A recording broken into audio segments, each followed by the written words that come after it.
That's pretty much it, cousin.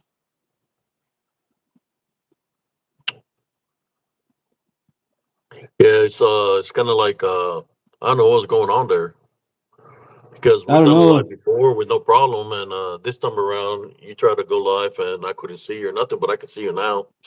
Well, You now know, now I sometimes can was it? now I can't see the chat. Yeah, that's what I'm seeing. It's because I don't see nobody in the lobby right now. Oh, okay. Let me see. Live chat says live chat is visible, so there you go. How you doing, Sister Yeah, but Delana? well, I you bought can him see it. back. I can't. I bought. Was that I can't see the chat, but that's Sister fine. I don't Delana? need to see it. She just commented right now. Hi, Um, Sister Delana. How you doing? she said I can see Jesse now. Don't get scared. Yeah, I brought him back from the dead, like Lazarus. He, Well, it started for me, like I said, when I was like 3 or 4 in Chicago, when I saw that whatever it was that tried to lure me into the basement, posing as my brother. And like I said, when I went back to sleep, instead of going downstairs with it, I found my brother asleep in the living room. So, I've had things call my name and I turn around and no one's there, but I've never answered and said, What do you want? Nothing like that. I've seen spirits standing at the foot of my bed. I guess the creepiest one was the one I saw in Mississippi. It was a little white girl in a white nightgown, but her face was covered in blood and her hair was like bloody. And she just always would come into my room and tell me that she just wanted to play. So she would open and close my doors. I would lock the bedroom door. She would come out of the closet. So yeah, like I said, I just been seeing things and stuff like that since I was a child. I think the scariest thing I ever saw was that hand with no arm on the window when I was like 8. That traumatized me so bad that when can it you would can you get dark, share to the viewers like what you were feeling when what were the things that you were feeling when the presence were appeared to you? You know, like for example, well, the one with the little girl. You know, I mean, like what is it? What were the things that were happening? Like doors opening up or things in that nature. yeah, the my bedroom door would open, and when I would lock it, my closet door would open, and I would wake up from a deep sleep because the hairs on my body would be Would you from pray? Would you pray, or would you just place the water around you? I would just place the water around. Uh, I wasn't really in a spiritual place then as I am now, Yes. but you have to not be afraid because when you're afraid, you're just empowered. That You at get that house where we lived, man, there would be the sound of a doorbell, and there was no doorbell around in any of the doors, but you would always hear a doorbell right before the little girl started going in through the house. It didn't help that we lived in the middle of a cemetery. The oh company gave wow. us a big house in the middle of a cemetery, and you look out the window, you could see the graves, man. Then there was some woods on the right side of the house with a little creek, and saw a white werewolf there, were gray werewolf there. A gray werewolf. Early, yeah, early in the morning, about 6 something in the morning, it was just standing there looking at the house. How tall? How That tall was would it? How tall was it? well, Is it? Was it on fours? Was it on twos? it was standing on twos, and you could tell it was a female. Um, as tall. I'm gonna say a good 8 feet. When you say female, what stood out for it to be a female? Was it? Did she have like the She breast? had breasts. They had How breasts. many breasts did she have? Like a regular dog? Uh, yeah, something like that. Yeah, on both sides. Say Because about they normally have like what, three or four, right? Or is it? How many is it? The dogs, the females, dogs have 8. 8. So it was like Yeah, four, yeah, like on both sides. Yeah, so you could see that.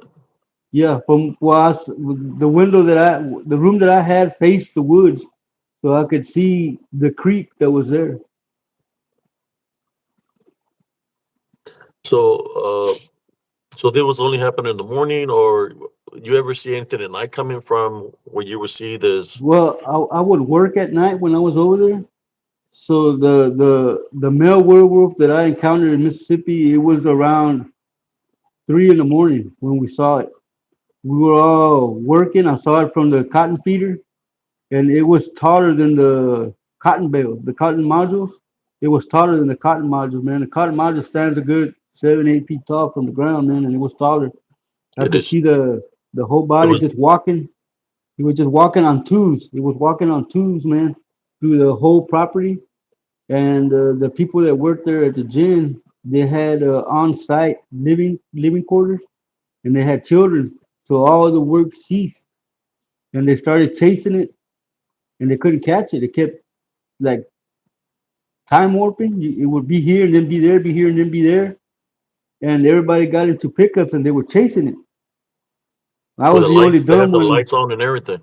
Yeah, I was the only dumb one that was decided to run after it, and in the middle of going to go where the trucks were, I, my hair stood up, man. I stopped running and looked to the right, and it was Real when you first seen yes, it. yes. It looked real, man. It looked like. Have you ever played that old video game called Altered Beast, Yeah. where you turn into a werewolf? It looked like that, reddish brown fur, man, just like that. But it was tall and it would move very fucking, excuse me, very quick, very fast. So, of what you witnessed, you seen something that looked real, and then it was moving like it was teleporting in some kind of way Yeah, in like after phases, images.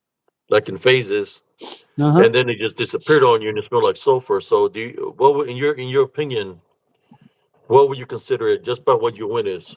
Well, That just it's by what something I in the witnessed, but what I witnessed and the time of night it was, it had to be demonic. because it was 3 in the morning. Yeah, it was 3 in the morning. 3 in the morning, and he had the abilities to manifest to look like a werewolf. Had red eyes shine, but then Yes, it went into the ground itself, disappeared, and it smelled like sulfur. yes, yes, yes. If it can go into the ground like that, then it can go into trees that way too. I would assume, I because would assume. I will hear the stories where they've seen dogmen or supposedly Bigfoots with the red eyes, and that they go into the trees and they disappear, and that there's a smell of sulfur or a pestilence smell. Uh, what were the rest of the people saying? All the people that were chasing it. Was it? They lost it in a cotton field. They chased it off the property onto a cotton field that was across the street, and it was in front of their pickup, and they lost it. And I found it back So it on. disappeared, and then it surfaced up where you were at. Yeah, and like I said, I felt it. I didn't see it, but I felt it, and I trusted my gut. Man, I stopped running and looked to the right, and it was just. If I had kept going, it probably would have attacked me from the back. But like I said, I stopped, and we were locked eye to eye. So, my question to you is: do you think that it was there for you because you said all the people were chasing it, so it was taking them somewhere else, but then it surfaced up to where you were at? Well, like I said, it it looked at me, I looked at it, and I How tall did it look? Because I know it was dark, but how tall was this?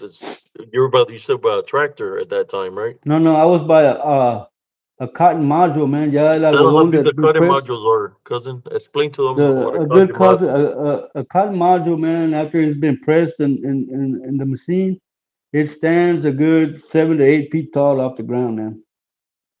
You're talking So about that compressed cotton that's it's got a it's tarp covered on it, by right? yeah. It's a good 7 to 8 feet tall after you build it, and And that this thing thing was was taller than that, it was a little bit taller than that, man. A little like bit around taller what, than the head nine, ten was. foot, 11. The head was like way over the top of the module. It could look down on the module like that. Oh wow! Yeah. So that had to be at least like 9 foot, eight or 10 foot 9 feet tall. tall. Yeah, and when we locked eyes, man, it just started like coming down, man. Shrink. 3 in the morning, and he looked like it was something real that people were chasing it, but then it was moving in phases, and it disappeared on the people. It lured him to the cotton. Then it went back to where he was at. But then my cousin wasn't afraid of it, and he had no power over him, so it faded out and left because it was inferring it. You know, that's why they take that beastly manifestation. You know me, cousin. I'm crazy. I'll get into a fight with anything. Well, back then I would, not anymore. Now, if I want see something like that, start praying to Jesus to keep it from me. Yes, you see, that's the thing that I witnessed in Elms Grove. You know, the story, like you said, I went six of those suckers. You know, like when I was hearing the woman crying for help. You know, people they're gonna try to say there's animals that make that no. There's animals that sound like it's like some kind of woman, but those animals are not saying help me. You know, I could literally hear the woman say help me. You know, she was saying help me, yelling help me. So when I went into the woods, I could hear her saying help me. You know, so you could hear her verbally say help me. And that's when I got surrounded by those six around the same time frame. It was like like around 3:05, and I stayed there for I don't know how long I was in there, but I know they surrounded me, and I could only see their tall silhouettes, a dark figure. You know, I'm in the woods in Elms Grove is like a canopy where the trees cross, so it's like a tunnel. So it's pitch dark in there, you know. But I was able to see their eyes glowing, looking at me. But the eyes that I seen at that time wasn't reddish; they were white glowing eyes. But they were all looking at me, and they were very tall, you know. And the Yes, thing Indian, and we that do they share the same grandma. yeah, the same thing. The thing that was odd to me about that was that when I went into prayer, you know, because I at that time I had no fear. You know, I was in a situation. It was the real animals. Well, I could be a goner, but I said, you know what? I'm going to go pray, and I went into my prayer, and I walked down the middle between them with no fear. But they did speak, uh, or maybe spiritually, because I was saying the deliverance prayer or the Our Father. When I was saying that, they were saying the Holy One, the Holy One. They were acknowledging the deliverance prayer. So you know, to me, it was their demonic in nature, just like the demons acknowledge Jesus Christ. You know, they had to acknowledge the prayer. And if I think if I wouldn't have said that prayer, only God knows what would have happened. You know, but I wasn't giving it the power. Went with you into the woods, calling from a different direction, so they can mislead you that way. That's one of the reasons that I go by myself because I don't want to be deceived that way. Right. So I go by myself because if I hear somebody within my family, if I'm in the woods and I hear, for example, cousin Jessie calling me, and I'm like, wait a moment, cousin Jessie lives in Fort Worth. I already know that they're mimicking him, mimicking his voice. You know, Well, so yeah, I stopped that, painting in the woods back in 2000. yes, I witnessed a lot of things in the woods. Uh, when I was in the military, I would see the shadow figures behind me, by my I'm walking, pulling guard, or I'm going to do a debriefing after a night fire, and I could see this dark shadows, pretty tall, pass right behind me, and I wouldn't say nothing to my lieutenant or the people that were above me because I didn't want them to freak out, but I would see these things, you know, they were taller than the tank. They're shadow figures. Wow. This is in the woods in Fort Hood, Texas. But I would never say nothing to nobody. I'll just keep it to myself. You know, because I was in the military, and I don't want them to think that Sarn has done lost his marbles. You know, but I would witness them out there. They would get very close, like I would say, inches away. But if they wasn't believing in something like that, then they don't have that spiritual opening. You know, it's kind of like we can see them, we can sense them, but it's about the power that you gave them through belief, through fear, and that's how they gain their power. That's why they manifest the way they do. Well, that and offerings, cousin. If you smoke cigarette, that's a smoke offering to a demon. If you drink alcohol, that's a drink offering to a demon. If you watch porno, that's a sex offering to a demon. Everything has a price. Everything you do has a price on your soul. See, basically, what he's saying is anything dealing with porno is demonic influence, like spiritual openings for the succubus and incubus to attack you spiritually. They go through the eye gate. The gate of the eyes is the one they attack, or they go through your hearing. That's another gate. That's why you got to protect all your gates. Your senses. Uh, I remember when I go out there and investigate, sometimes I hear a whisper in my ear real fast, and then you feel something move, but then I look, there's nothing there, but it'll whisper, they'll say something. So it likes whispering like in the voice of a woman sometimes. So sometimes I hear like a voice of a man where they're further distance away from me, and you can hear like them whistling a tune, a melody. They're whistling, and it's like, but they're not showing themselves to me because I lose a connection. But you could see like three different locations within the pixelation, and some of them have pictures of buildings.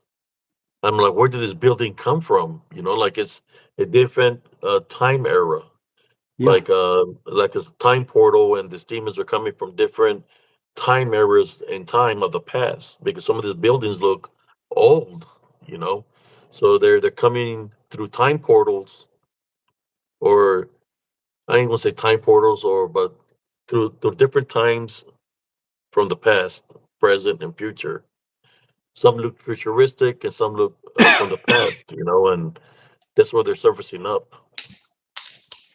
Yes, Bonnie Bear, it can happen. They made my right eye go this way for 6 months. I couldn't even drive or walk with both eyes open because my right eye was looking at my left eye. Wow.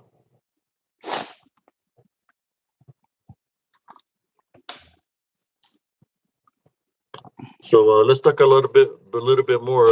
What other ones have you seen, Brujeria. cousin? Those are pretty Uh, interesting. The ones at the module, because I know how big the modules are in the valley, so they're pretty big. so as far as brujos and brujas go, man, you know my friend Juan Garza.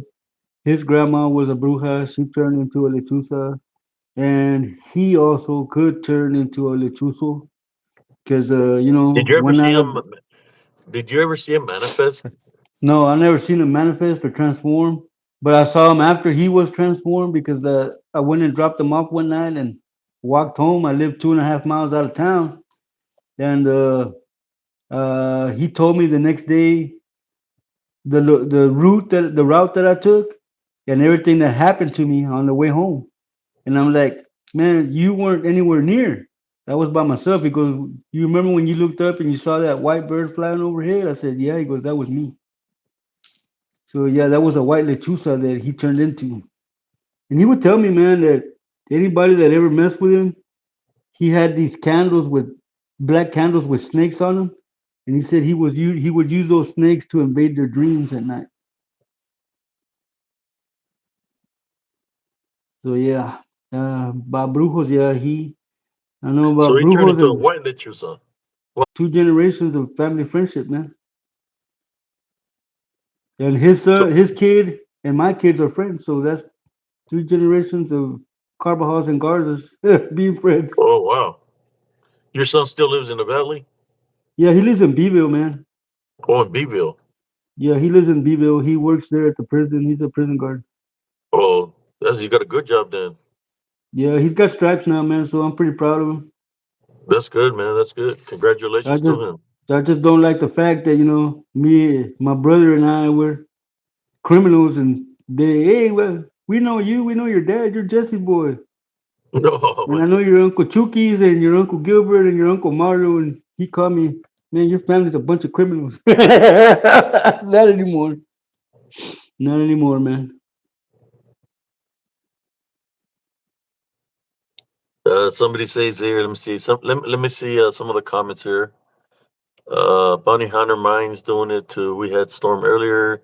this fella interesting. I love hearing the stories, Al Gore, and all these things live in plain sight too. They hide by looking like us. We're also evil. Derek Prince always says that even manipulating people is is a form of witchcraft. Yes, it is. If Well, you are you got the people that are comedians that can mimic people, but this is way different. This is you hearing. It's kind of like you hearing somebody that might have already crossed over calling your name, and you're like, "Hey, there's no way that can happen because they're not amongst the living no more." You You know know, that happened to me yesterday, man. I heard my dad calling me. My dad's been dead for 3 years, man, and I heard him clearly call me the secret family name that we have. He called me where by did you come? that. Where were you at when this happened? I was at my uncle's house, and I was under my truck. We were changing the wheel hub in the front on the passenger side, and I was under the truck, and I heard him call me, and I actually looked, but there was nobody there. It was like standing right by my feet when he called me.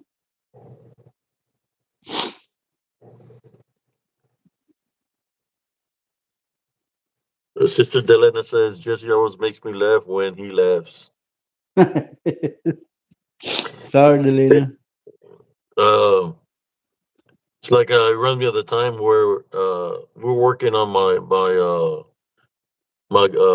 brother-in-law's vehicle, right? And my sister had come, Juliet had come from, they had come from out of state, and they came to visit. Inside, I said, "No, I was chasing him when they were on the vehicle. He was gone. I don't think that was little Rick." And then when I go inside to check, and little Rick was inside the house.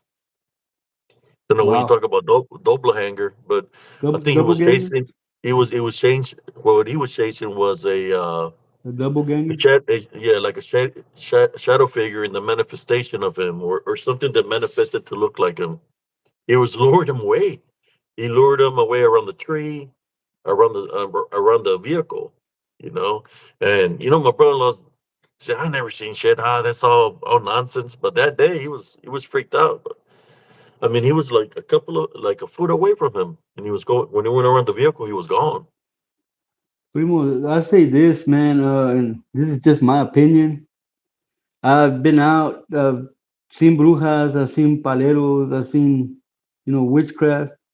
And it's people that say that they don't believe in it, that they are the first casualties of it because they don't know what's happening to them because they don't believe that people can get hurt like that. Do you think that But they might be bonded, Primo? I think they're being bonded. That they're being bonded not to be able to see. Their senses are being blocked to see what's around them spiritually, because in some way they have a spiritual opening where they're being bonded. They just don't know that they're being bonded because they're too busy living life. well, But I didn't know I I was think being bonded when I almost got dragged under the bed. I ain't never gonna forget that. Your house was crazy, man. when people say, "Oh, Abe ain't tough," and this man, you just don't know what I was fighting. I was fighting things that were in the spiritual realm. You know, that by itself takes a lot out of you. I think that takes more than when you get in a real physical fight. Real physical fight, you might get a bruise or two, or whatever, but bruises heal. But when you're winning something spiritually and it's a constant fight, that takes a toll on you because you're fighting it daily. You know, and that's how I grew up. That's why I wouldn't say too much to anybody, or I would just keep a minimum. I didn't want to I didn't want nobody to freak out or get scared because I knew if they start witnessing things that could be an opening for them to get spiritually attacked. So I was always trying to look out for people around me. You should have told me because I was seeing the same thing you were seeing. For Well, real. you were drunk that day when you said, "Hey, take me back to the." Hey, uh, I was yeah, I can then this is just my opinion too. yeah. When I was younger, man, that I was high all the time and drunk all the time, it was because I was afraid to be alone with my own thoughts. That's how I would compensate so that I wouldn't be thinking about what I was seeing. So, that's why, and I was always aggressive because that was the only way I could be to show no fear. It was about tough love for cousin Jesse, right? He was trying to toughen me up because I had love in my heart. I pull out the shotgun on him, fusil from my grandfather, and then they seen him. They what did you win? How many cars was it that pulled up? Man, they were like 4 or 5 cars full, man. I don't understand how one person can get so much hate, man. But hey, man, we stood up. That's when we created DOLF. Yeah, a lot of people were coming after me. They wanted us dead due to a how should I say a fraudulent insurance claim, where the insurance claim had the names of all of me and my brothers and sisters. So people there was this insurance guy there in our hometown selling insurance claims to people, but he was settling them like if there were lottery tickets. If people bought it and the family members died, they can claim for the insurance.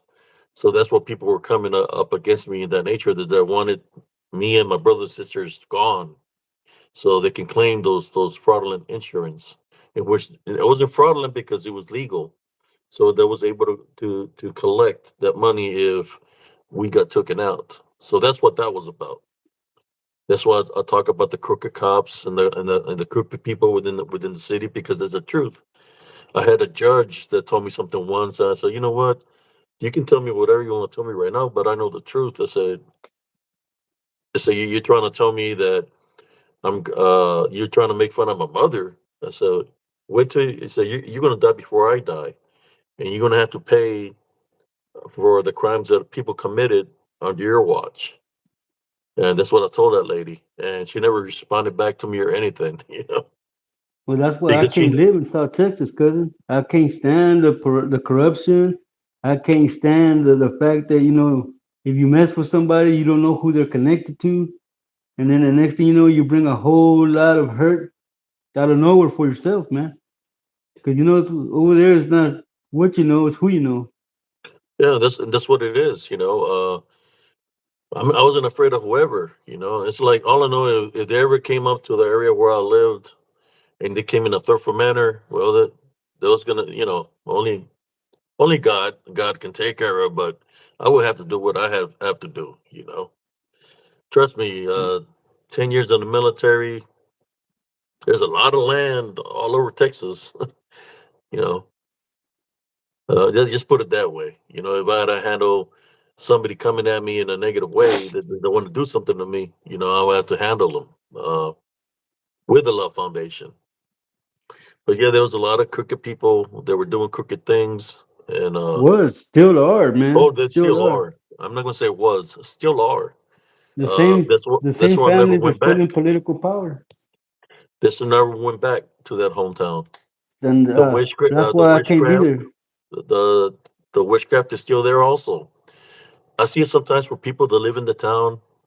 They say this is what they say is it's like we're paying for the activity of the witches and the warlocks of this town. that they're I'm sorry, but uh, they did some brujeria on her, man, and she died of cancer. But it wasn't cancer, man. It was brujeria because I found the thing that they bound her with in one of her flower pots. well, flower pot, man. It was a old Coke bottle with a cap, and inside, man, there was a bunch of black hair wrapped up in some gooey stuff, man. And I made the mistake of touching it, and I had a good job, man, a good relationship. I touched that, man, and I lost everything, man. I lost everything. I even lost a toe. Oh wow! After my mom passed away, we were cleaning the yard, and I found some clay pots with a bunch of brujeria stuff in them. And there was like two clay pots turned upside down, and there was stuff underneath buried in the ground. And I recognized those, so I did what they told me to do was pee on them because the pee is pure. Then after that, I used the shovel, dug them up, and threw them in a canal. I threw them Yeah. over my shoulder and didn't look back where it fell because you're not supposed to. At least that's what they taught me in Palo Mayumbe. Hmm. So I know you mentioned to me about an Indio, Yes, and yes, yes. you see, I've heard about this Indio. Something that this Indio used to live in one of those bodegas there. The Indio lived in the bodegas right there in the west side. Was there like a location where people would do co-lock activity there? Uh, I don't know, but You it know would the always start. bodegas that I'm talking about? Yeah, yeah, yeah. The water grove. Yeah, the bodegas that's Yeah, the over water there grove by. bodegas where they process the onions. Yeah, yeah.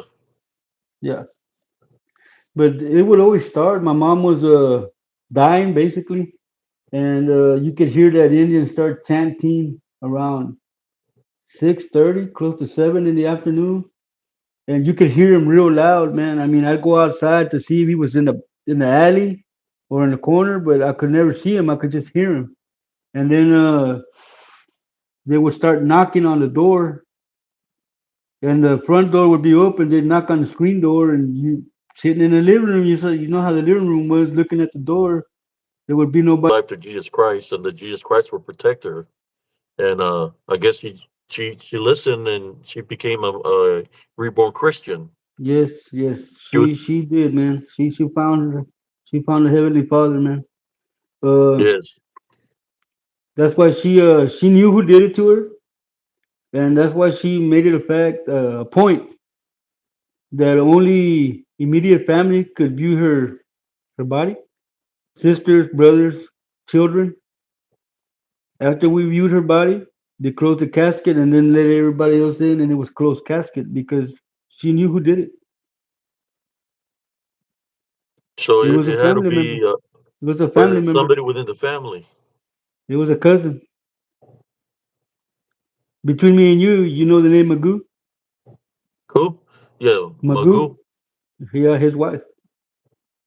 which was her. What was her name? I would hear her name all the time. She, her name was like my Janie. mom's name. Yeah. Janie. Hmm. Is she still alive? Unfortunately, yes. I meant to take care of that, but I turned over a new leaf, man. I'm no longer the man I used to be. Now I'm a gangster for Jesus. Just leave it up to Jesus. Jesus Yes, will take sir. care. Everybody that does something wrong in this world has to pay for their actions. Well, I know I'm gonna be here a while paying for what happened in '97, man. So yeah, I believe that wholeheartedly. I was a bad boy in '97, man. Very bad boy. Yeah, in '97, I was in the military, man. Uh, I was in Fort Hood. But the things from the valley would follow me. I think there was a lot of witchcraft and necromancy in that town. It was all through town, in Oh yeah. which, like, if you were to go to church, in the Catholic Church, it's like you couldn't feel the Holy Spirit in there because there was so many people that were doing bad things that it was the negative things that you were sensing in the church because a lot of people that would practice the witchcraft and necromancy would be within the church. Uh, I remember Rosemary, uh, Ola Contreras' daughter, where she stood up in church and she told the priest that her mom was a devil, that she was an evil woman. And Ola Contreras got up and she's like, she didn't know what she's talking about, and she's telling her to shut up and all this stuff. Well, then like Mm. in the '90s, is when she got convicted Well, for. Olga did a lot of bad stuff to a lot of people, man. I mean, Yeah, the business she that she she got was running. what she came out on national news Yeah, for primo. She just having issues demonically and all this stuff, but she wasn't lying. She had tell the people what happened to her. she got What she got raided, and they found two 18 wheelers worth of automatic weapons. They found two 18-wheelers of cocaine and marijuana, and they confiscated, well, deported three buses of illegal aliens that she was harboring. But she had an apartment complex, and I She mean had a the bar tunnels. and she had a bar and she had her store and some little rooms that she built. They tore the rock courts down. They tore those little rooms for rent. They tore them down. They Prostitution. She had yeah prostitution. the that Minors. little Minors. Right? yeah that little Honduran girl they called Tornado. They silenced her, man. They found her dead in a trailer house. They had her silenced because she had a lot of information on them, man. They had her silenced. But yeah, she made national news, man. I was just looking through the TV one time and I recognized the store. I said, oh, I sat down, got some popcorn. Yeah. Evil woman. And she would do witchcraft and necromancy. She was a she bruja tried to too. she tried to buy my vote when I was 16 years old. That what? She tried to buy my vote when I hadn't even turned 18 yet, man. She was trying to buy my vote. Your vote? Yeah. I'm sorry about the buffering. It might be my internet. I'm not sure. I don't know. I don't see no buffering on our side, but it could be the No. connection. Sometimes when you're talking about something, something wants to interrupt what you're speaking of. So that could possibly be it. I Uh, mean, Primo, there's restaurants here in Fort Worth, man, where you walk in and people they're oblivious. There's a restaurant here where you walk in, man, and you sit down and you're looking at El Niño Fidencio or Baby Jesus with candles burning and everything, man, and that's a form of witchcraft, man. yeah. Tell them about the baby Fidencio. Tell the viewers what that is. It's a excuse me, it's like a Tell them the, little. the, the, the legend of baby Fidencio. Well, the legend that I know is not Baby Fidencio. The legend that I know is uh the Santo Niño de la Tocha. The Cubans call him what do they call him? I can't remember what they call him at this point, but it's I also learned that That's where the in paleros Palo come from, right? From that yes, area, from that region, from I Cuba. also learned that if you're a palero, no female or I don't mean to offend anybody or gay person can be a palero. Only a straight male can be a palero. If you're a woman, because of the curse of the blood, you might get attacked by the spirit that's serving you because of the blood. Because the spirit that serves you, you have to appease it with a blood sacrifice. Show the viewers the pyramid you got, cousin. Oh, I don't have it here, cousin. I Oh, don't you have it don't? here. No, I left it at my brother's house. Oh, okay. I don't want to bring it over here because I don't want to bring anything negative into this house. Yeah, yeah. This house doesn't have no spirits in it. And You when cleansed I it had like it, I told you. yes. Took authority over it, and all everything. Boom, stop. Well, we moved to another house. We live in a different house now. Oh, okay. Yeah, there's no shadow beings here like over there that were hang around the yard. There's nothing in this house. The lady that used to live here was a nun, and there's nothing evil in this house, man. So I don't want to bring anything negative into this house. That's good. Because that last house, remember I told you I set a demon loose that tried to possess me. That was funny, man.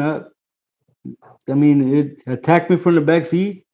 Your cousin Chuki's left it in my truck because it was on him, and it attacked me on my way to church. When I was sitting there for prayer, the more they prayed, the more they sang, the more angry it got. Man, it wanted me to attack one of the members of the church. The leaders of the church. Yeah, it was telling me to rip him apart, and it had me doing this and trying to. Trying to show fangs, man. I don't even got no front teeth.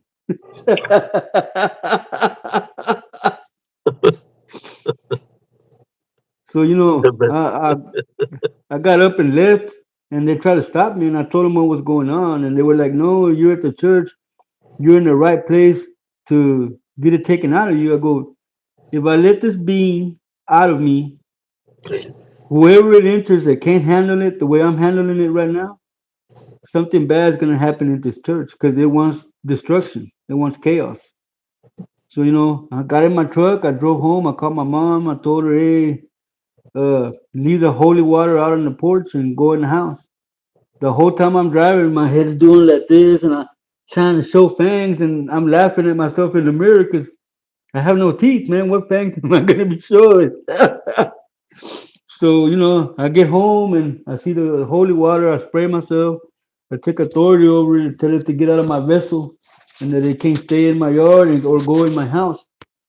So I go inside, and as I'm closing the door, it was always there in the corner. uh, it's kind of like the one I've seen in the valley. The head of the wolf and the body of a man.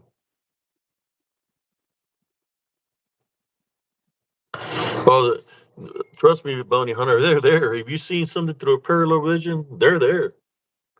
They're there, but they're moving in disembodied form, so they're moving very rapidly.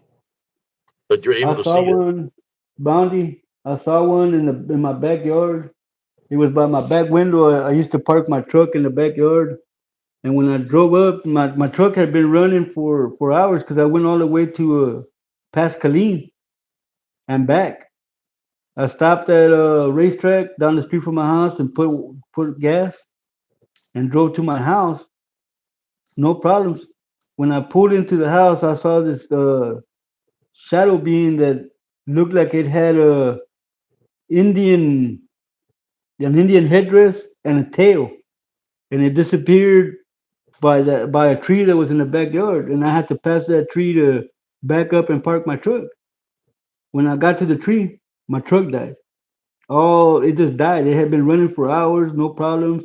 When I got to that tree, my truck died, and it took a while to start. And then I parked it and walked out of the backyard, and I looked back and I saw that wolfman thing back in the corner, just standing there looking.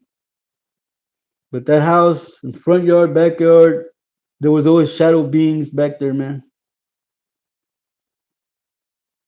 And there's how far was the creek from there? About 40 feet, 50 feet. It's a lake, primo. It's not a creek, it's Oh a lake. yeah, the limestone. Probably a lot of limestone in there. I'm telling y'all, if there's any limestone, there's going to be some kind of paranormal activity because limestone stores energy. So you catch a lot of paranormal activity where there's limestone. Elms Grove, there was a creek that ran right by Elms Grove.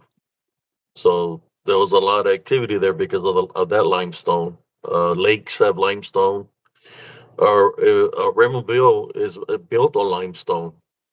Because let me take a bathroom break. I'll be right back. Okay, let me see some of the comments that we got here. Delina says, "My son sees shadow things in here like that here sometimes." Bunny Hunting Bear says, "Okay, I see them all the time in my house where I go. I have seen them some crazy things. Yes, that make vehicles stop. At least I'm not crazy. That's a huge relief. Yes, they have the ability. They just don't have the ability to drain. I'm going to share a story with you. Um, they have the ability not just to drain energy from people or vehicles or equipment. They have the abilities to do other things, possess, right?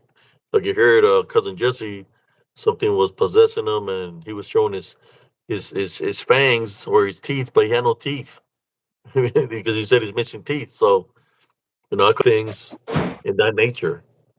I believe a lot of accidents happen because of those unseen forces. Uh, you got to remember their main mission here on Earth is to cause chaos, division, and try to take as many people as possible when they can. That's why I tell you it's very important to maintain a love foundation always. Hey, cousin, can I tell you a story I never told you before? Yes, how you doing, I was Sister just Ivy Ramirez? I was just thinking about it.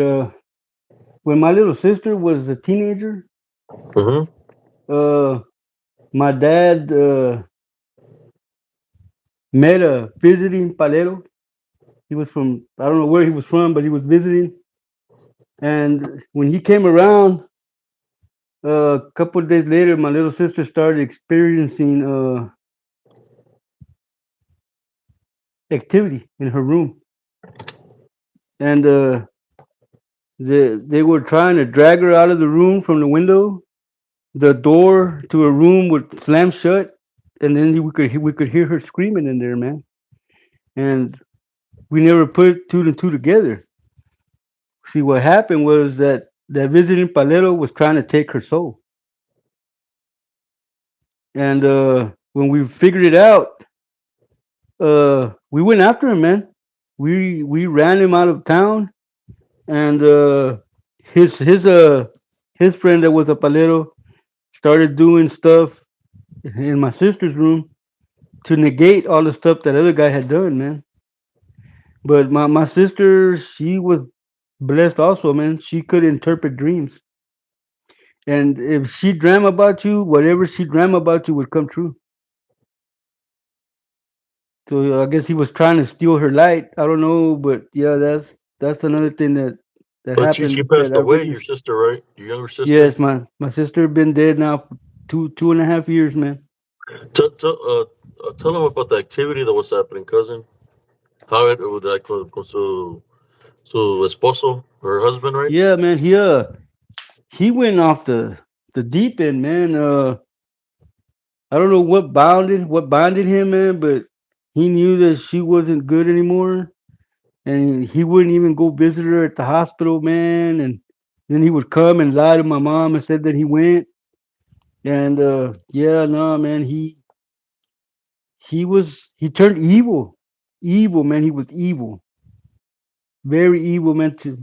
Because he was also dying. He didn't care, man. He was just trying to find somebody to punch his ticket, man. And, it's like I told him, look, Cunhao, I know that you're in pain, and I know that you're What was dying, the matter man. with him? He had stomach cancer, man. But Oh, he got that because he used to dip, and while he was dipping, he would be drinking. oh, So it got into his intestines, and they caught it in time. They took out all his lower intestines, man, and just left. So finally, his family came and got him, and my sister died on the 25th of January. He didn't live long, man. He died on the that was last year, right? four. No, it's been two and a half years Two ago. and a half years ago. Yeah, he died on February 14th, man, on Valentine's Day. He was scared because he said he would see my little sister telling him it's time to go. He didn't want to. He didn't want to leave this plane of existence, man. His brother shot him up with morphine, and he wouldn't die. He wouldn't die, man. He shot him up like 12 times consecutively, man, with morphine, and he wouldn't die. He didn't want to die. He left unfinished business. It's sad, man. But Yes. for him to not show a love foundation when all those things are happening, that's a love foundation can protect you, can it can heal you, but you said he went evil, you know. Yeah. Well, cousin, when before he got sick, he would always say that the God he worshipped wasn't the God I worship. Oh, That his God was down there. He would always say that, man, that his God was down there. And I would tell him, quit blaspheming, man. God doesn't forgive. He forgives all sins except the sin of blasphemy. or Don't the be spirit, blaspheming, man. because Yeah, it's like of the spirit. yeah. But he would always say that that was his God. So I'm pretty sure we all know where he's at now.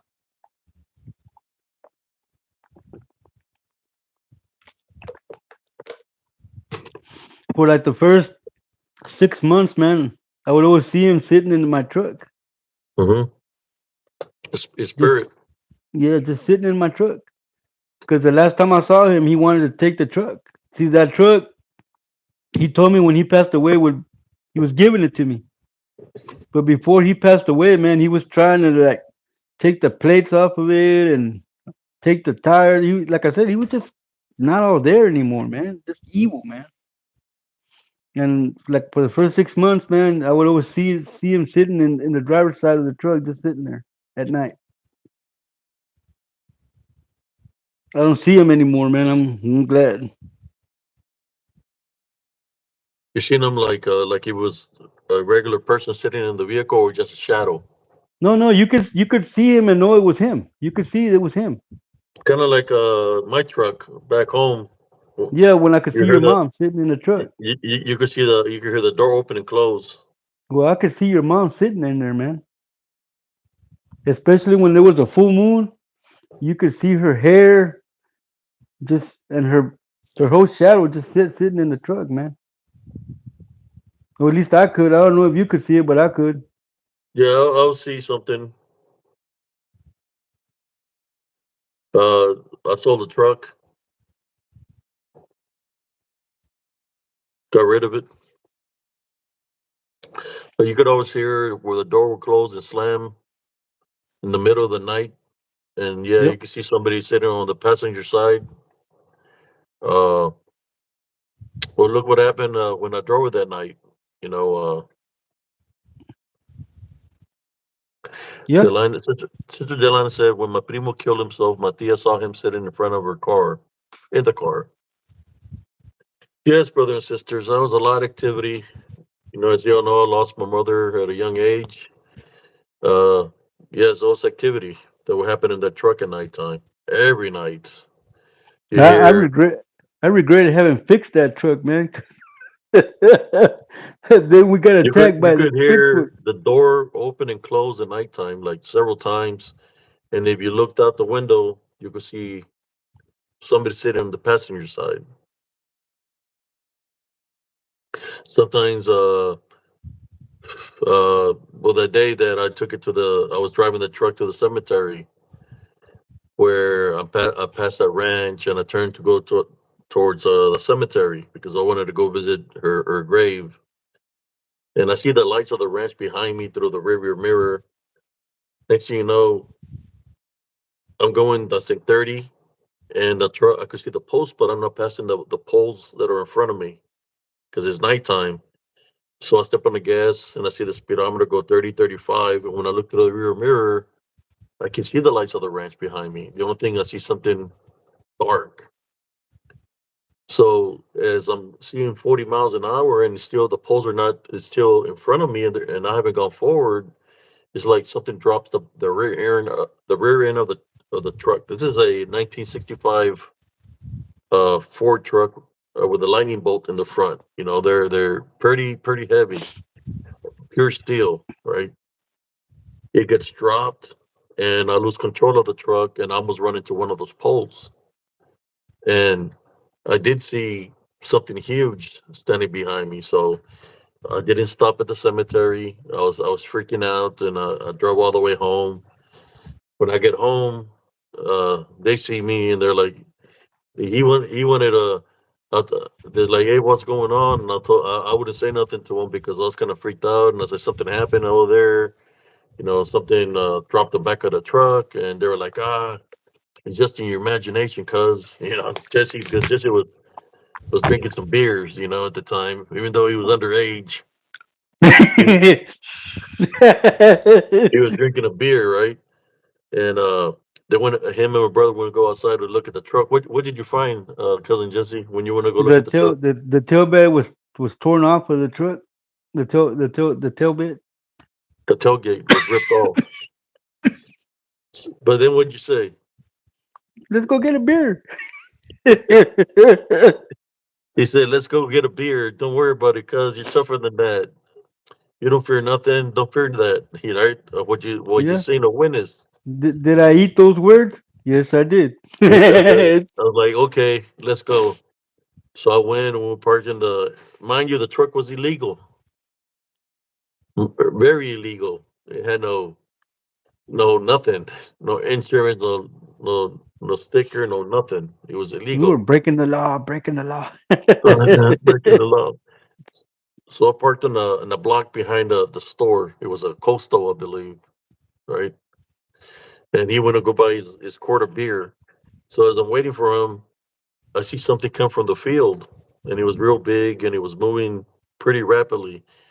Next thing you know, I see cousin just, hey, cuz, I said, get in, let's go. And you're like, what'd you say to me? What's going Take it on? What? easy, man. Take it easy, man. And then you said, look, I turned around and said, oh shit, let's go, let's go. I got sober real quick. What'd you see, cousin?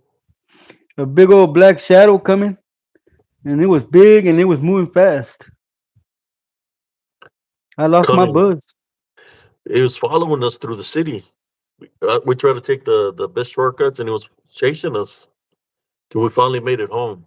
Uh, but it was a when we talk about a big black shadow.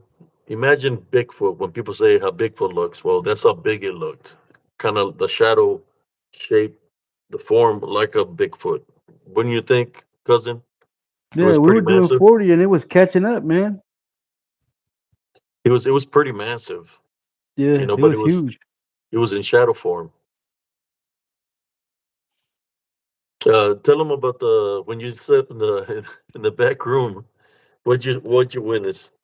When I slept in the back room, as I was walking back there, I saw the peekaboo thing, and then I went around the corner to see if it was still there, and it was gone. So I proceeded to make a nest on the floor, and right around past midnight, something started banging on the floor, trying to break through the floorboard. So I got up and ran back to the living room and jumped on the couch. Yeah, A that I'll lot of never forget that. at our house, you could always see because we have big windows, Janewa, and yeah, we are cousins, and yes, our family, it runs in the bloodline that we can see stuff. so on the very top of the window, you could always see something peeking. You could see the red eyes The peeking peeker. from way on top of the window. How tall was our windows from the? Because our house was on pillars, pretty tall. I'm saying the windows, the very top of the window should have been at least 9, 10 feet because of the Yeah, it's pretty. pillars. And there would be something peeking down, looking through the window. My sister seen it there too. Beatrice seen it. The red eyes looking at her from the window. What was it? Red eyes. Was it a lechuza? But it didn't look like lechuza. What they would see, they said it looked beastly. When people talk like about a Bigfoot, you know, it's beastly big like that. I didn't Or mind the peeker. What I didn't like, man, was being knowing you're being watched while you're taking a shower. Because you could always feel that thing watching you while you were taking a shower. So from the I window. really didn't like that. Yeah. No, not just through the window, man. Right there in front of the door, there would always be something there watching you while you took a shower. I don't know if you ever felt it, but that my senses have never lied to me, man. It was there.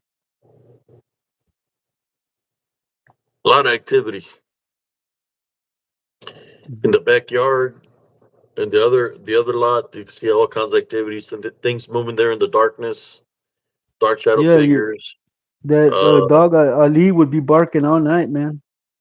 You remember Ali, the little Boston Terrier I had?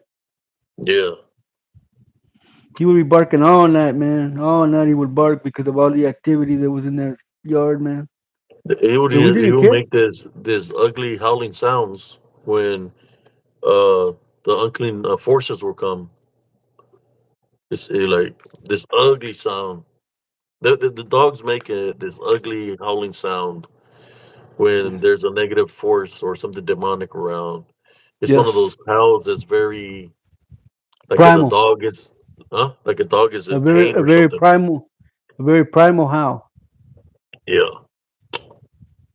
it's kind of like they're warning you that there's something there. And You know sometimes what? you could hear where something will kick them in the You middle know of the night. what's funny though, man? That even though we knew there was all that activity, man, that wouldn't stop us from drinking in the front yard at night. that was that's what we learned not to have fear, man, because we got used to it. Imagine that. And I've been seeing that all my life. So that's what I try to tell people, and people don't understand. It's like a lot of podcasts don't want you to be like, sound like you're scared and petrified and all that. After you go through so much things like that, It's normal. it's normal. You become used to it. You become not to fear it. So that's why I say the stories the way I say, because I've seen that all my life. So I'm not giving it power through fear, right? Because that's what it wants.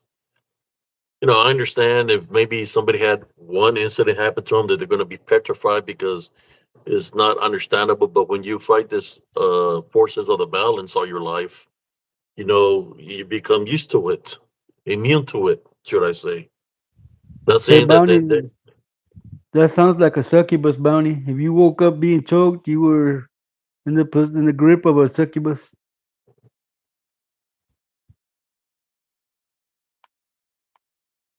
Sorry, I didn't mean to cut you off, Primo. yes, yes,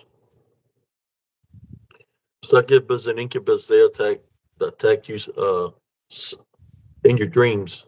Sometimes the dreams, like cousin just say, they use temptation. So through temptation, they keep you preoccupied in your dreams. If you're a female, you're seeing guys.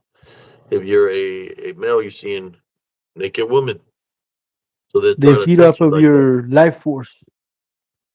So they keep your prayer in the dream, and then while you're being preoccupied in the dream, as your vessel is resting in bed and your spirit is out, the succubus comes and tries to drain your energy as you're being preoccupied by.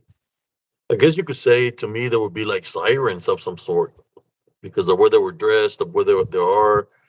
They're trying to tempt you. That's what a siren does. So they tempt you sexually. Uh, but I was able to overcome the succubus. Well, you took Uh, two off of me, and I appreciate it. well, you were having problems with the succubus, and Oh I yeah, hope I hope cousin Jesse get rid of them. I was check this out, cousin. My daughter used to live with me here in Fort Worth, right? And her baby Oh, daddy, Bunny Honey my Bear says she's female, so it was an incubus that was messing with her. incubus was an incubus. My daughter used to live with me here in Fort Worth, man. Her and her baby daddy.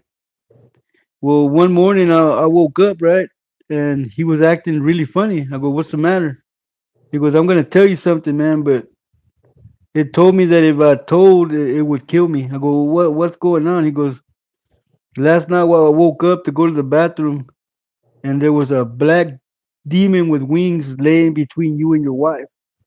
It had red eyes, and when it spoke, fire came out of its mouth." I asked him who it was, and he said that it pointed at me, that it was me, that was my alter ego when I would lose consciousness, that that was the real me. That's what it told him, and that if he said anything, that it would kill him.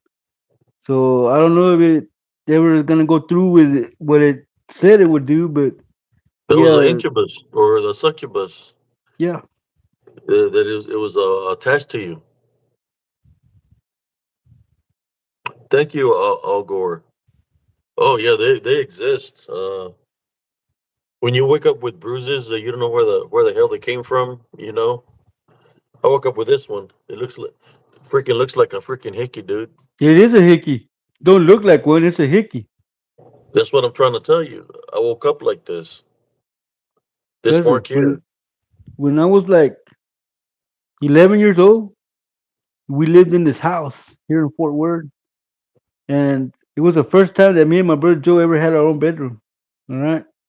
So everything was good except that when we moved in, there was a blood stain in the middle of our room. No matter Mm-hmm. what we tried to scrub it with, it would not come out. So first we started seeing it outside.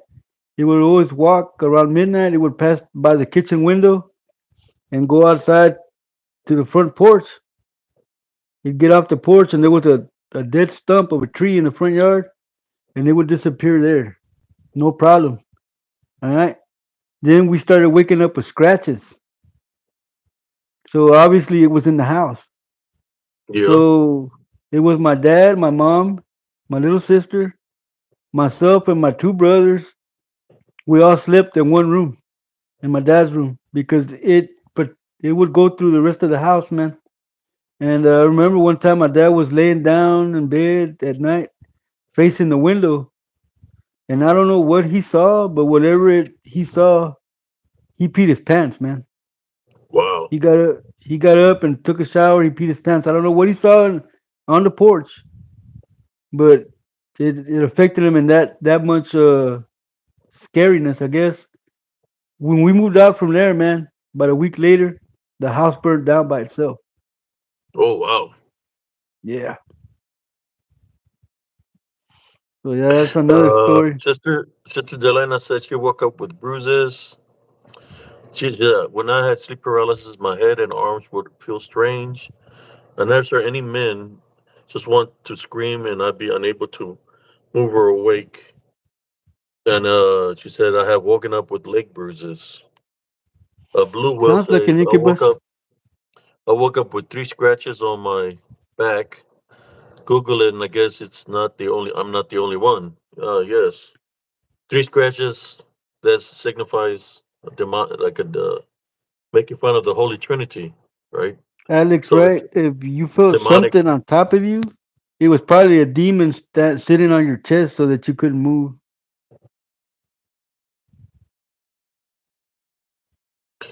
Yeah, I suggest to y'all whoever has anything like that, black tourmaline or selenite, it'll protect you from any negative energy. They will keep away. Well, I don't know. Something got me here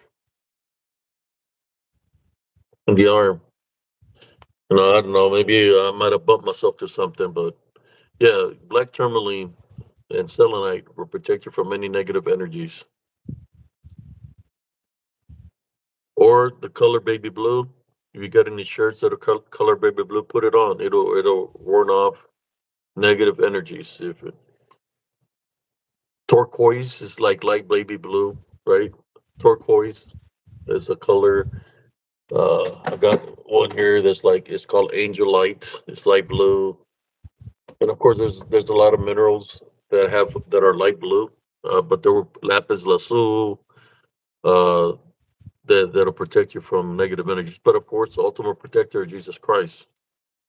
Amen.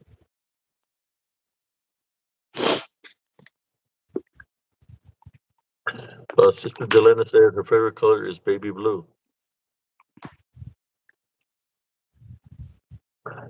He says, Al Gore says, so what was it that made cousin Jesse leave Palo Mayombe for Christ? Uh, Al Gore. So in reality, man,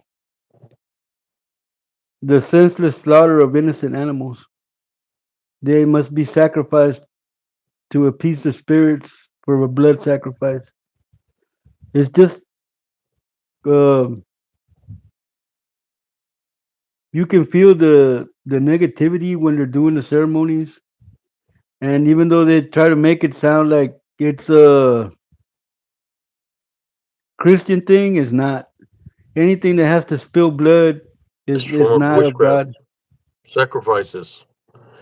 They do the same thing in, was it Hinduism or India, where they slaughter for the one with the six hands. What's her name? The Chiba. They slaughter chickens and animals on an altar, and there's nothing but blood. Primo, They're making blood sacrifices for those kind of things. when they were cutting that guy, they wanted the spirit of the woods to protect him. That man got a dove and put it in his hand right here, and he started chanting in African. And he would move his hand like this, and the dove could not fly because of the enchantment that he was doing. And he would point at it and talk, and point at it and talk, and move his hand up and down, and the dove could not fly. So then he would pinch the head like this and just pull his head off, and then use the blood on him to bathe him in blood, so that the spirit of the woods would accept him. Stuff like that, man. It doesn't agree with me, man. I mean, I ran into a it guy. went against everything that I hold sacred. Yeah, this is a form of witchcraft and necromancy. That's what they do. I was always finding dead cats with the guts hanging from the backyard where I used to live. Back home in my hometown, where I guess somebody was trying to do hexes through sacrificing animals to send something our way. So There what I was a would do, marking. yeah, what I That's would what do, I would remove the cat and throw it in the alley to get it off out of the yard. Any dead animal that I will find, whether it was that or I found the head of a donkey, I get rid of it, get it out of the yard because that's a marking. Like they want the whatever they're sending to go do a hit where that sacrifice is.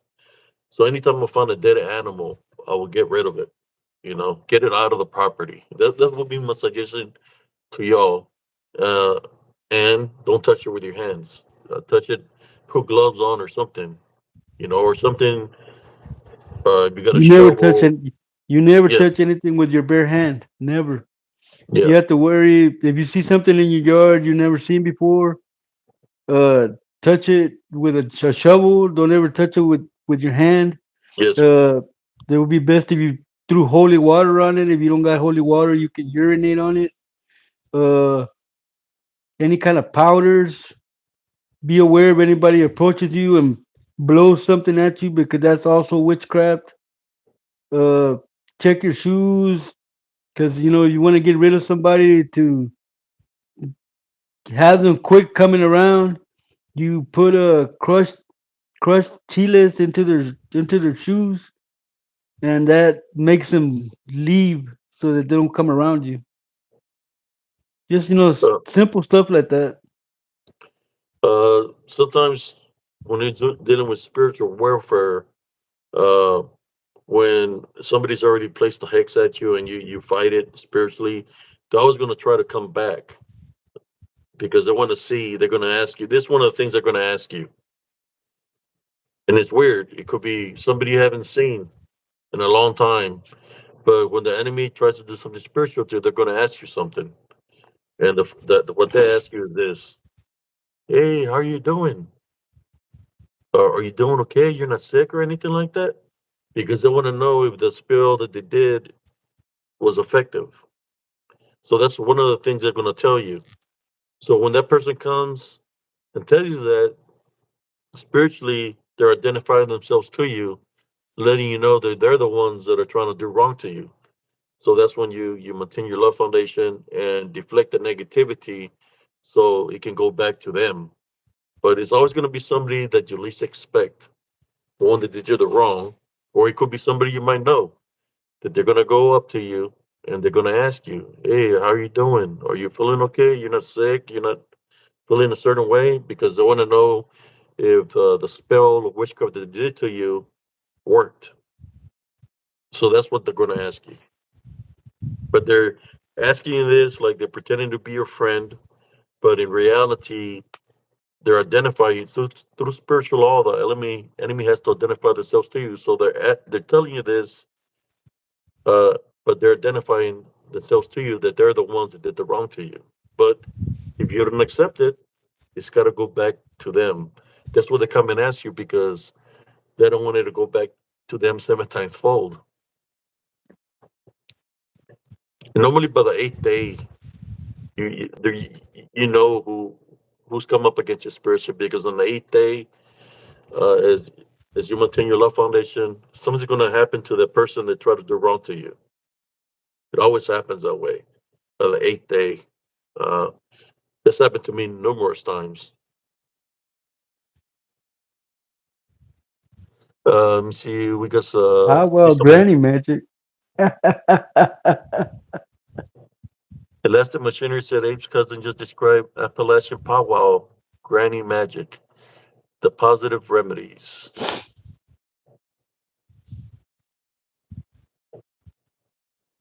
She said, "Oh goodness, there are a few people that are just what I thought were friends." Hey, they infiltrate like that. That's how you know. Look, I'm going to give you an example of that. I love talking about this because this is, to me, it's normal. To cousin Jess is normal because we've been through this. I hadn't been to a dance in about 3 months. We finally go there, and as soon as we show up, there's this lady that comes to me, and she looks at me and said, "How are you doing?" Said, "Your stomach is not hurting." So that's what she tells me. She's dressed in black. Your stomach is not hurting. I said, "No, I'm doing great." And she just looks at me, and then she goes off and try to talk to my wife like she's being all friendly and all stuff like that. But I already know, because I've dealt with witches before. So I already know that she's tried to do something with me. Last time I had seen her, she had a broken arm. Then I seen her another time, she had a broken leg because everything that she was trying to do to me, guess what? Since I'm attending my love foundation, protected by Jesus Christ, is backfiring on her. So yeah, that's what was happening to her. Everything she was trying to do to me was backfiring. But they have no shame that they have to find out if of what they try to do to you has affected you, and I'm still here. So they get kind of like they don't show that they're upset, but and I just look at her and I just smile, like, no, I'm doing good. God, Jesus Christ is with me all the time, and you can see like her demeanor change, like she's trying to stay focused, like she don't want to show her true self. And then Well, there was this, that's the there was a Achilles of doing witchcraft is you got to yeah, worry about the seven times fold coming back to you. yeah. And then there was this old lady dancing on the dance floor. And I said, I'm going to go dance with her. I know the lady, her name is Josie, but I know one thing about her also, that she's a witch because she told me she was a witch, right? So there was witches in there, and she's dancing by herself, and I go dance with her, and I'm dancing with her because I have Jesus Christ with me, and we had spoken, and I was telling her about there's always time for change a long time ago. So I'm dancing with her, we're dancing out there. Then all these other witches are looking because she's like a gran bruja, right? And they're looking at me, and they tell my wife. They didn't tell me. They were like, "Oh, that was nice that he danced with her," but they're freaking out because I was dancing with her. You see, uh, so I don't have Jesus Christ with me. I don't have to fear about nobody. I'm gonna tell my love foundation, but it happened to me that night. It was there were so many people that they showed themselves of what they really are about. But you know what? What they do is their business. I don't care about that. So long as I'm gonna tell my love foundation, I ain't worried about them. I'm just sharing the story with y'all. Let me see some of the comments here. Chiles and Shoes is a witch is pouring milk from your cows. You milk the blood from your cows, boil it, and write a particular psalm on a card and throw it in it. Supposedly explodes. Dang it, man! She said pinches. Satan came to steal, kill, and destroy. That Rio Grande Valley ain't no joke. As soon as you pass that Texaco, you can feel the negative energy there, man. Yep. As soon as you pass the Texaco that goes into our town, it's like a whole climate change. Your hair stand up. It's like you feel the heaviness, the dreadness. You You feel know the you the walked negative into energy. the twilight zone. Yeah, it's like going into a different dimension or a different area where it just feels way completely different. It's That's worse. a I think put. it's bad here in Central Texas, but it's worse down in the Rio Grande Valley. They got that old magic over there, man. The Sister Delena says, "Bunny Hunter, have fun. I must ask God for more and more wisdom. I don't date right now because I do not want date with wrong man, date the wrong man, or have the wrong friends."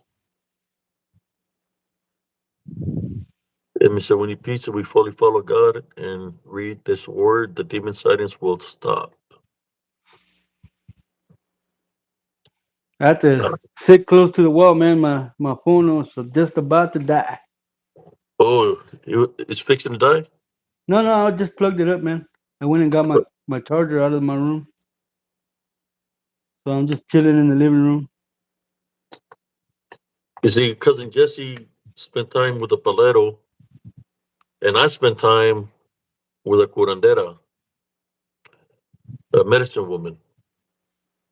And I know about the balance, and I've seen it at a very young age. The brujas and the lechuzas, because of their curandera, I seen a lot of things. I You know, seen demons in shadow figure form coming out of people, plus the brujas and lechuzas, where they came after the curandera because she healed my brother, and she sent it back to the sender, and the sender was a gran bruja, a dark witch, and it went back to her, and she died. So those other witches that came to her, uh, they wanted vengeance because she interfered.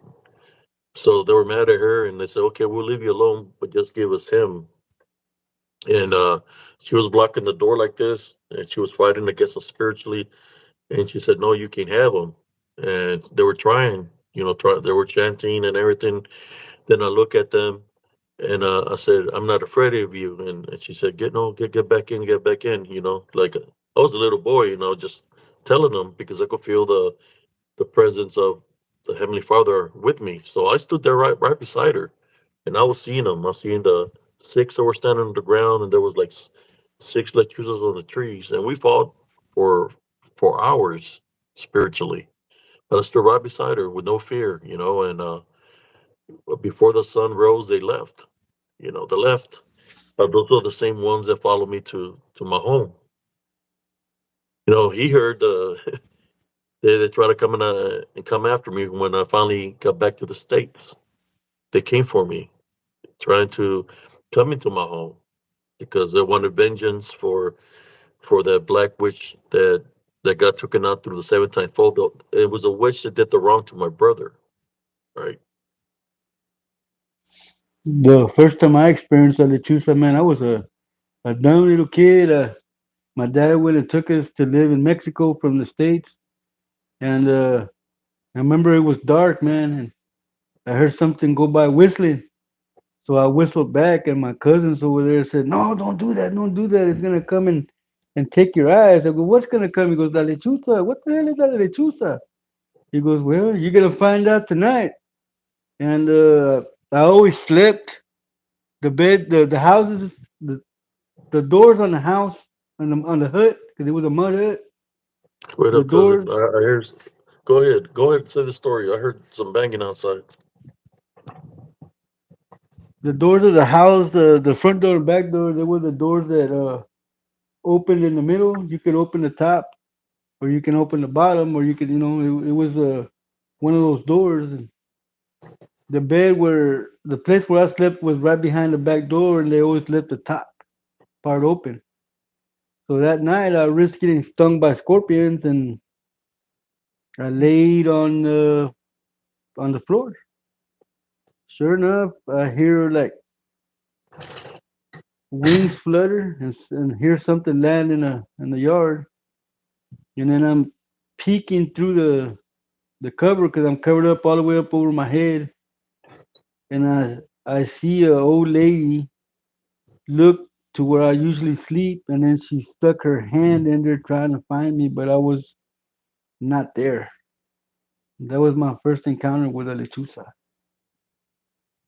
Still gives me the creeps.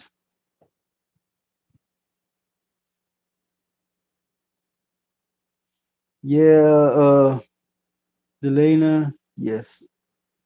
We've had quite a ride. Quite a ride. I just turned 56 this month.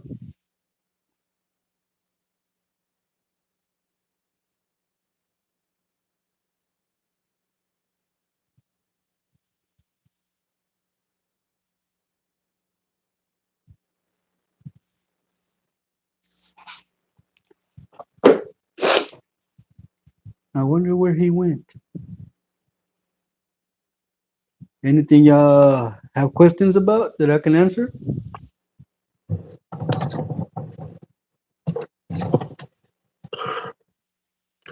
It's around that time frame the activity starts picking up. 2 in the Yes, morning. sir. Heard some bangings outside. I would go out there, turn on the light. There's nothing, but there were like loud bangings. I did the sign of the cross before I came in. The Lena that the generational curse hurt me and Abe. No, it didn't hurt us, but it prepared us for what is coming. If we were not prepared, then we would have gone crazy already. We wouldn't be here saying what we're saying because that would mean that it would have had bonded us and we'd be living in fear. I don't live in fear. Uh, you could consider me a spiritual warrior, especially what I've seen in combat. I know how they work. It's about our souls or spirits. When I seen the gen out there, the gen in the front lines where we're fighting the Medina Republican Guard. There's already all this burning tanks that we destroyed. With people in them, and there was people coming out of the ground, out of underground bunkers, and they had white flags. Which white flag, as you all know, means surrender. And I could see this degen floating in the air. You could see the smoke from the burning tanks, but there was something staying steady in the air, and it was a degen, and I could see it where it went into the people holding the flags or giving up, and it will possess them, in which their demeanor would change. There'll be like a yellowish glowing eye guys, and they would drop the flag, pick up the weapon, they get taken out, the degen come out and jump into the next, and on to the next, and on to the next. So I know that it's very important not to have fear, not anger, hatred, vengeance, and you have to forgive, because those are spiritual openings, and I believe those individuals had spiritual openings. That's why it attacked them the way it did. Because they're just out there for one thing, is to collect souls. I know somebody had mentioned something about the goat man that I witnessed. Let me see. Before I left, I had seen something like that about the goat man. Let me see. Yes. Sister Delana said, "What do you think the goat man was that came to your grandma's house?" Well, a demon. That's exactly what it was. It was a You demon. know, there's a legend about a goat man over here in Lake Worth, Texas, man. That it used to come out and scare people, but I've never seen it. I used to go to Lake Worth back when we had the right to go to the lakes at night, because we don't have It's those called rights it's no called longer. the Lake Worth Monster. They said Yes, there was some people partying because they talked about it in the PRT conference. Man, if they ever have another conference, I'm going to invite you, cuz so you can come check it out. Uh, because you're from Fort Worth, so you know. They said there was having some party, like a senior party or something, and that something was tossed a tire very far from a distance, and they said up there on top of the cliff, they seen the Lake Worth monster that looked like a white, like a goat or something. But they call it the Lake Worth monster. So what's the story of that? Did you know? What did your parents ever talk about it or anything like that? yes, yes. We have crocodiles in the lake now and piranhas. Cults that be out there too Yeah, they were at worshiping that lake cults at over that here. location. Yeah, they were So worshiping. maybe it's a demon they might have summoned. Yeah, it could be. Let me see some of the comments. Dangan says, as a widow, I have to remember that marriage is also hard work. Life is always a challenge, I know, but I wish I had a godly spouse.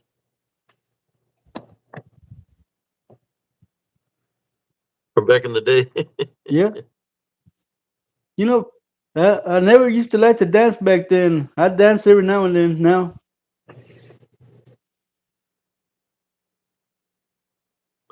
It's saying that the podcast broke. So last thing I heard was Abe say cousin Jesse.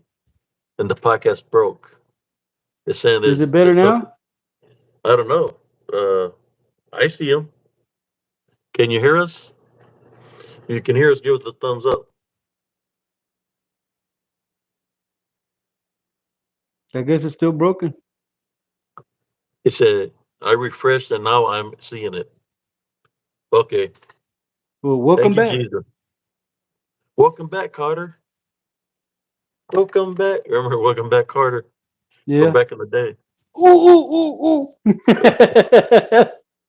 Yeah, I guess they didn't hear when I said that cousin Jesse is single. I guess they didn't hear when I said nobody wants this. Oh, they didn't hear the I joke. I said cousin Jesse is single. And then what'd you say, cousin Jesse? said nobody wants this. I stood on the corner and nobody's offering any money.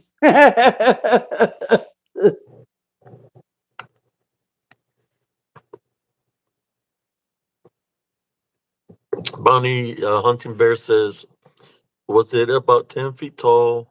Looks like skeleton and head with like a mix of three things. Odd shape. I knew it was there for 3 hours. Finally said, I know. He got a lot of jokes. He likes to joke around a lot.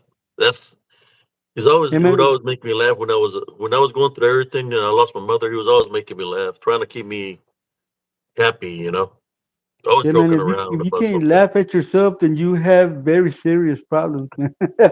Yeah, but I had a lot of a lot of 'em on my plate, man. Now they're saying there's no connection again. Uh,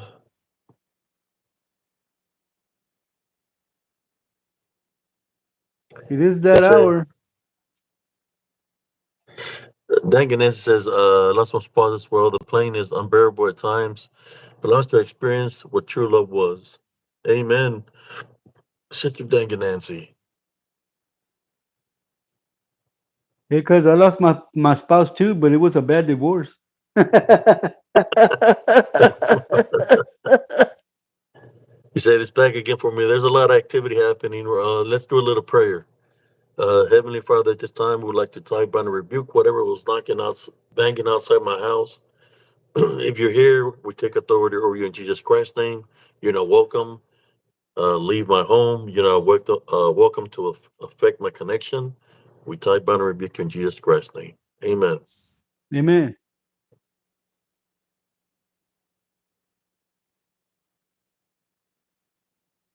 Well, sorry to hear that, Sister Delana, that you went through. You said her husband treated her with love, but then the guy that the fiance was abused her terribly. I'm sorry you went through that. You should have caught him sleeping. Oh, shoot. I don't know what happened. I guess that would be the best time to get somebody in combat. That's when you attack your enemy when they're asleep. Yep, yep. Catch them when they're resting. What happened to him? I don't know. He woke up like that.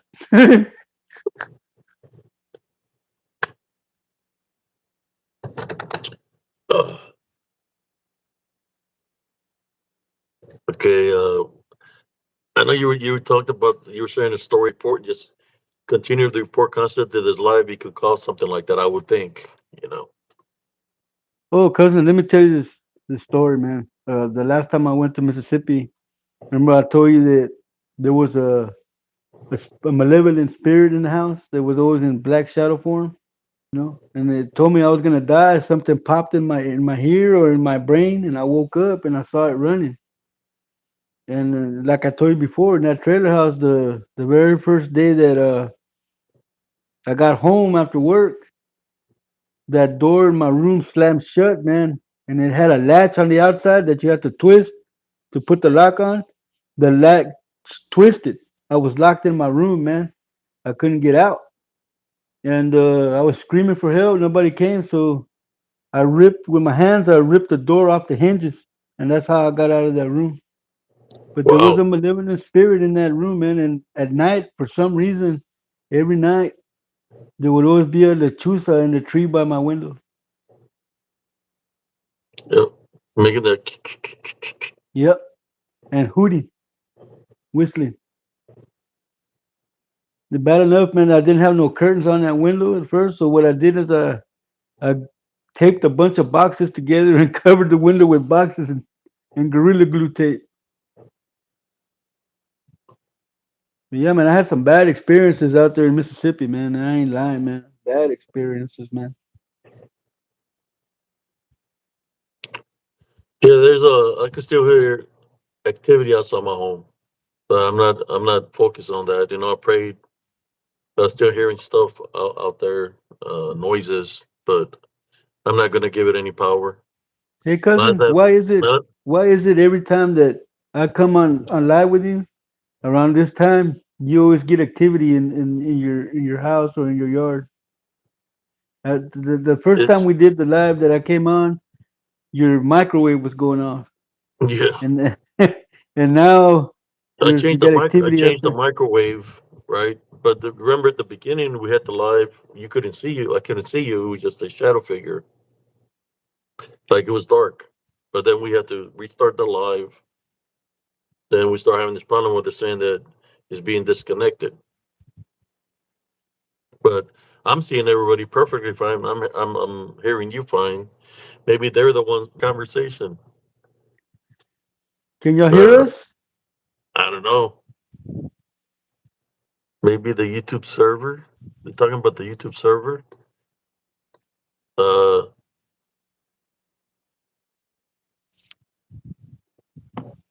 I don't know if they can even hear us or not. Begging outside and roof noises, but the normal around here at my house. I'm used to it, and now just ignore it. Oh, hey, cousin, I'm gonna tell you a story, man. When my dad passed away, the very next day after we buried him, man, Earlier, I asked them, "Is there a curfew for you to call the night?" What'd you respond to, cousin Jesse? I said I don't have a wife. Ain't nobody spanking me. Uh, in my case, I do have a wife, and she'll probably if I talk too loud, she'll come and hit me with a frying pan. No, I'm just kidding. That's what I told you. I lost my wife due to a bitter divorce.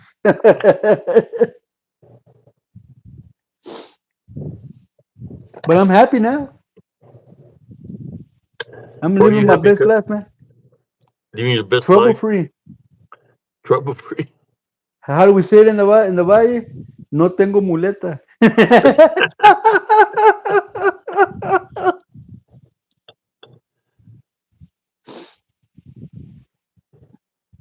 Yeah, I Quit was talking passing that about spirit spirit gas, guide. Abe.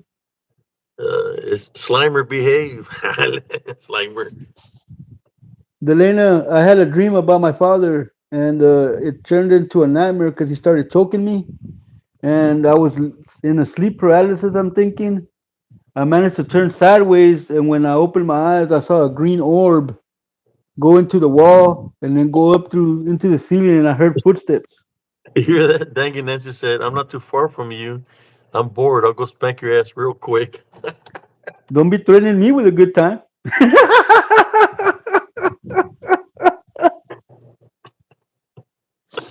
Oh man, they're really be seeing the Lake Worth monster. Rawr, rawr.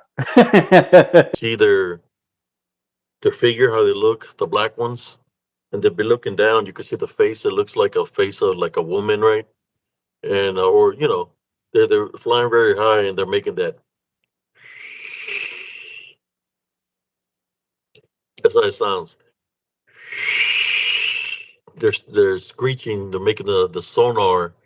I get to see if anything moves within the sonar, but it's a screech that they make that's real creepy, and that's how it sounds. And if you whistle back, they come for you. They might not get you mess with you that day, but they'll come for you. Whistle back. So you're not supposed to whistle back when a lechusa is screeching or making that sound. All of a sudden, this ceiling fan started making noise. Man, it hasn't been making any noise. Now it's making noise. Hey, I let activity. it hang out and have some fun on the ceiling fan. I don't mind.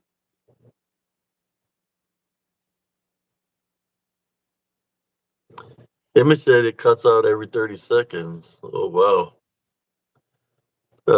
I'm a half a mile from the I was pissed when I found out there were alligators.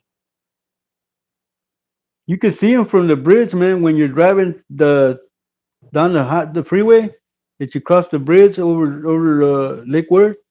Sometimes you Dang can it, see them swimming. dang it, Nancy, do you live in Fort Worth? She's saying I'm a half a mile from the I was pissed when I found out there were alligators. So I think she lives in Fort Worth. Could be. And when we would see it at nighttime, it would be a lot of them flying in the air. Uh, three, two, three, four, like in the '70s, early '70s, there'll be a lot of them flying in the air. She says Osle Pelican Bay. You No, know she where that's lives at? in Azle, Pelican Bay. Where's that at? That's from where I live. If she lives in Azle, that's a good 20, 30 minutes from here. Oh wow! But shout you're gonna come out in the form of a lechuza, trying to spank you. That's a, hey, I got birdseed.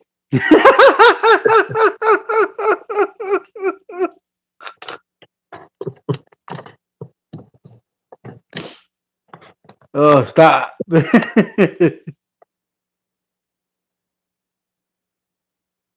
Yeah, man, you know what's more scarier than a lechuza? Is if I try to drive to Azle, Texas, I gotta pass through Lake Worth, and they're racist.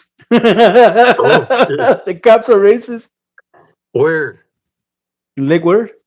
in Lake Worth?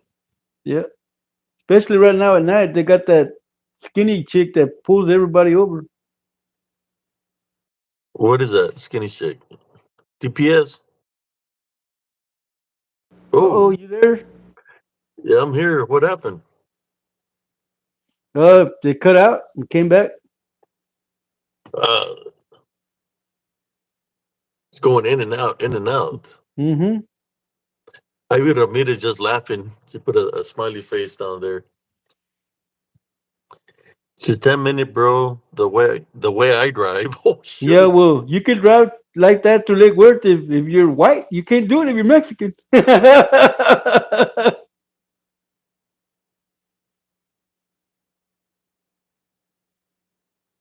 Baby Yoda says there are alligators all over Florida. Those one. You got alligators and anaconda, or was it? Yeah, boa and anaconda Pythons, problems over there. pythons. Pythons and you got all kinds of problems over there. No, they ain't got no more Mexican problem. The governor got rid of that. How you doing, Sister Roberta? Yeah, so she lives in Fort Worth.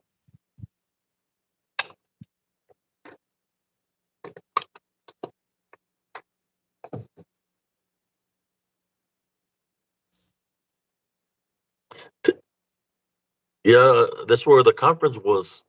Right there in Lake. Lake Worth? Yeah, when the PRT conference, it was you had to cross the lake for to get to the conference. I mean, it was before Lake Fort Worth. Hey, primo, you not only do you have to deal with the alligators or crocodiles in the water, not only do you got to deal with the piranha. If you go fishing out at that lake, man, the damn cottonmouths come out right there where you're fishing. They come right at you. Oh man, Yeah, they got cottonmouths in the water. try to attack y'all. Yeah, So it's not not even worth going fishing there. well. You could go fishing and you might be able to catch uh, a bass, but most likely you wind up catching turtles because that's basically what's in there. Man, and people wanted to go swimming during the conference. They want to go skinny dipping. Yeah, you could go swimming, but it's at your own risk. No, Be they said they careful. wanted people The wanted to that go turtle skinny might get the dipping. little worm.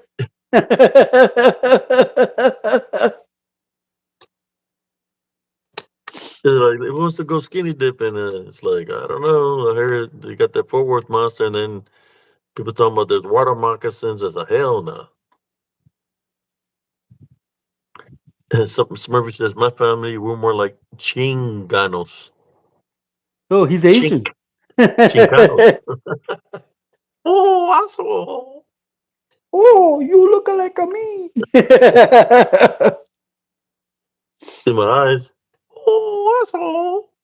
It was just, I saw that to this Korean dude. He started laughing his ass off.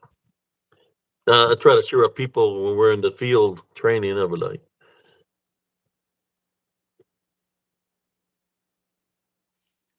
No, since there's image. We never seen a sombreron, but we did see the skull with the cholo hat. el sombrerón. Uh, what is it supposed to be a person with a big old hat or something? He goes, ay, ay, ay.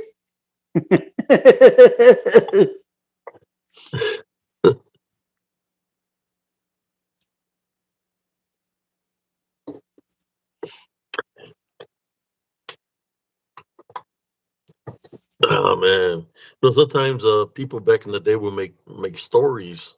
They would make up stories because they were doing illegal stuff, bootlegging and stuff like that.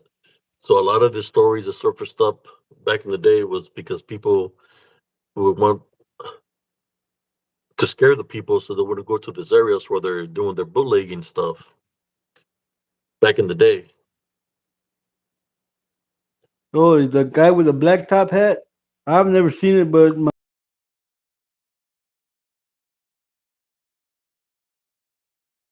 All I know is I pray to God to guide me to where she was and where we come from. There's a lot of dirt roads, so I was going down the dirt roads, just following my spiritual instinct, and I went up in a road that's in the outskirts of the town. I took a right, and there was a bridge, and on the bridge, there's to the corner there was like a light pole, and as I'm crossing the bridge, I could hear like somebody moaning, like in pain. So I'm walking with my 10-speed bike, and then I'm still hearing the moaning. So I'm by this dirt road, and I'm hearing the moaning. You can see the pole, you can see the barbed wire fence, and next thing you know, straight from underneath the ground, something comes up and it stands, and it's this person with a top hat, you know, pretty tall, and it's looking at me, and I'm looking at it, and I'm still hearing moaning by the dirt road because I want to go to see what's making that noise, right? Because my mom was missing. So as I try to take a step forward, he start coming at me, but when it's coming at me, it's elevated off the ground, in which that's telling me that it's not something that's real, and it has red eyes. So I get him a 10-speed bike, and is there's a road that's got a lot of potholes. So I'm going through this road with the potholes as fast as I can. I'm looking back, and he's gliding, coming after me, you know. So I'm just riding the bike, and when I get to town, there's an irrigation system that goes underneath the street. I cross that and I stop. And when I turn around to see if he was still following me, what I seen was a black dog with his tail sticking straight up in the air, and he had red eyes, and he was looking at me, and I was looking at it, like looking at each other. And I'm praying to our Father with me. He turns around and he leaps distances, like he's sleeping like 20 feet. He's leaping like 20 feet, moving back to the location very rapidly. Uh, I drive back home on the bike. I get there, my aunt's there, um, and she's freaked out. She's scared, and she told me to go get my brother and sisters. And I'm trying to figure out why she's scared. So I'll go get my little sister. My little sister tells me, "Don't let me touch the ground." So I picked her up, got her out of there. She was 2 years old, and when we get to my aunt's house, she says that when she pulled up, because the cops had contacted her, that she seen a a blank monkey with red eyes on a blackberry tree. That's why she didn't want to get off her vehicle. Uh, but to make a long story shorter, following day, you know, that night, got a phone call that they found my mother. They needed somebody to ID her. Right? So, I'm the one that had identified her. Because I had to show me a picture, but I got the priest to go to the location where they supposedly found her. And following day, because I wanted to go bless the area, and he said he was there the night before. So he went by the irrigation system where I seen the hellhound with his tail sticking up. Went down the road that I drove on the bike, and he stopped by that bridge, and he's looking to the left and to the right, and he says, "Oh, it's here somewhere." Oh, yes. So we went down that road where I was standing at, and he was right there, maybe like 10 feet away. I was right there, but whatever was there scared me to get out of there. But I was right there, like maybe 10 feet away I would say like 15 feet away, and because they found her, there was like a little ditch right there, and it's where she was, and when I pray to God, that's why I'm how should I say, I praise Jesus Christ because spiritually he guided me, and the prayer that I said to Jesus Christ, if you guide me there, I will never doubt you. And ever since then, I praise Jesus Christ, praise the Heavenly Father. You could say a spiritual warrior. That's why I do the spiritual works that I do. But our loved ones, no matter what happens to them, they're always with us in spirit because through a love foundation, right? They're always amongst us. You know, you might hear them say your name. I've been to like I've been in locations where there's a lot of people, like at a mall. Then all of a sudden I hear my mother's name, say my name, how she used to say it, and I'm looking. And of course, there's nobody there, but in spirit, they're always around. I remember when I was in Germany and I was fighting those 40 Badingo fights, that I was the only one that stood for myself and for my race or my blood against these Badingo fights. And all these people they're fighting, they have all these people backing them up. Then to the right of me, I hear my mom's voice, and she says, "Dale la madre, mijo." I mean, literally, could hear her say, "Dale la madre, mijo." So it's like she said, basically, she's right there beside me, having my back spiritually. So I overcame every opponent that I had to face in Germany because I knew that her spirit was with me. But one thing I never did is uh, get mad. I stopped when I already defeated the opponent. But yes, we've been through a lot, you know, and that's part of the spiritual battle. Things happen for a reason, uh, but what can you do? Life keeps on going, and you got to keep on living life. That's one thing my mom would always say is never let nobody keep you down as a carpet because they would always step on you. That's one thing. The other thing she would say, if you can't take care of yourself, who's going to take care of you?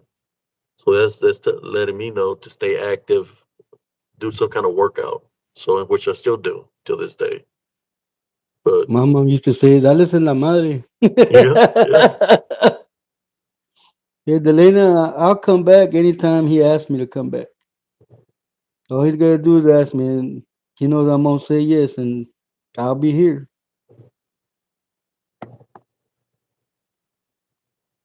yeah. I was 15 years old when I lost my mother, so I had to grow up at a very young age. I was working two jobs. I was I working remember. at a hospital And from at twelve Walmart. thirty to like around 5, and then I was working at Walmart. But then I had to make a choice. Walmart or the hospital, so I chose Walmart. And the people from Walmart, they knew my situation, so they would give me hours. Even though I was working part time, they knew that I had to take care of my brother and sisters. So they say, "Hey, you want to work this weekend? You can work the night shift." Like if I worked from 5 to 10, they say, "You want to stay to work the night shift?" So I'll stay to make that money. Uh, but then but that's what I was doing. I had a man up at a young age, and then I had all these people coming after me. After imagine that. After that, I had a phone call. At the time, the phones were on the wall. I pick up the phone and I say, "Hello," and you can hear women laughing. Brujas. They're all laughing, and you could hear where there's a baby crying, either a baby crying or a cat, and they did something to it, and then you don't hear it crying no more. And there, you could hear them all laughing. I just hung up the phone. It's kind of like I told them everything will come back to you, and I hung up the phone. And But the yeah, the the family member brujas that you ran off from my mom's funeral in her house, man. yeah, They were just sitting there chanting. Nobody paid attention, not even me. You're the I one who paid found them. attention. Yeah, they took off running out of your mom's house. Mm-hmm. Tia Rachel's like, ¿Qué le pasó a las tías? I said, no sé, se fueron corriendo. I knew what happened. I fought against them spiritually in the living room. As they were chanting, they were holding hands. I started saying the Our Father. And I was fixing to rebuke them, and they took off running out of there. They took off running, jumped in the vehicle, and took off like a bat's out of hell because I was fighting for you and for everybody in that household. And what's messed up, they're supposed to be family members. I know, man. That was really messed up, man. They're the Yeah. ones who sent them black birds. Hmm. You're I was welcome, fighting them in the Aggie. cemetery too. Luckily, I was aware because we got dressed there at the cemetery, me and my brother. And when we pulled up, I seen it. I seen them. When I would start walking, you were there, and I seen them, and they were all holding hands. I seen the blackbirds coming in, and I seen them chanting, saying something that wasn't understandable. So I fought them spiritually. Fought them spiritually at the cemetery to protect my tia, your mom's uh, body, so they wouldn't be able to do any kind of witchcraft or necromancy. Then I fought them at the house because they were trying to do something to, I believe, tia Rachel. Well, those same black birds, they chased us out of town. When we left town, they chased us out of town and they were slamming into our vehicles, man. Slamming into the windows. They didn't stop chasing us, man, till after we crossed the garita, the border station there. That's when Sarita. they left us. Yeah. But while we were driving to that, they were banging on the windows, just slamming into our vehicles. And when this was happening, was it daytime or nighttime? And I was calling upon the Heavenly Father, the angels, to keep them out of the area.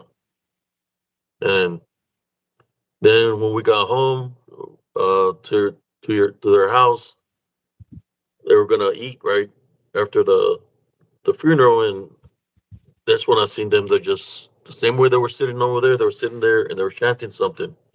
So I started saying the Our Father loud to in front of them so they could hear me. And when I said that, they're like, "Who are you?" That's what they told me. "Who are you?" And I looked at them. Yo soy hijo de Olga. See, de Olga. And man, they got up and they took off like bats out of hell. Yeah, I remember I saw them cross the street and just bug out, man. I just don't know who they were. I know they were some of my mom's aunts, man. You can't mistake my mom's aunt. They got the Native American It, face. wa- all I know they're driving a brown vehicle, whoever that was, and they took off. Uh, but I said my name and I started praying. I kept on praying the Our Father. They took off. When Tia Rachel comes, she's like, "¿Qué le pasó a las tías?" I said, "I don't know. They just took off." But I knew what happened. I fought against it spiritually. I stayed with my faith and belief in Jesus Christ, and I fought against because they were trying to do something wrong. I believe they're trying to do a maldad to Tia Rachel. You know, that's what I felt, or to somebody there. You know, so as so many people that were in there.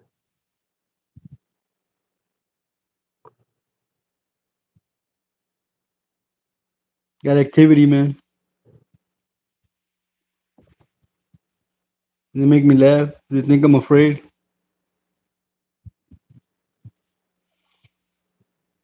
Uh, yeah. My thing is, man, is I don't know why they did that to my mother, but then again, when we were at the funeral home, you missed the chaos, man. The ants started fighting with the smaller De La Fuente But kids that my grandfather sired from the after from from after. Houston, No, from there from yeah, Raymondville, man. yeah, La hermana del tío Eddie, hmm what was her name?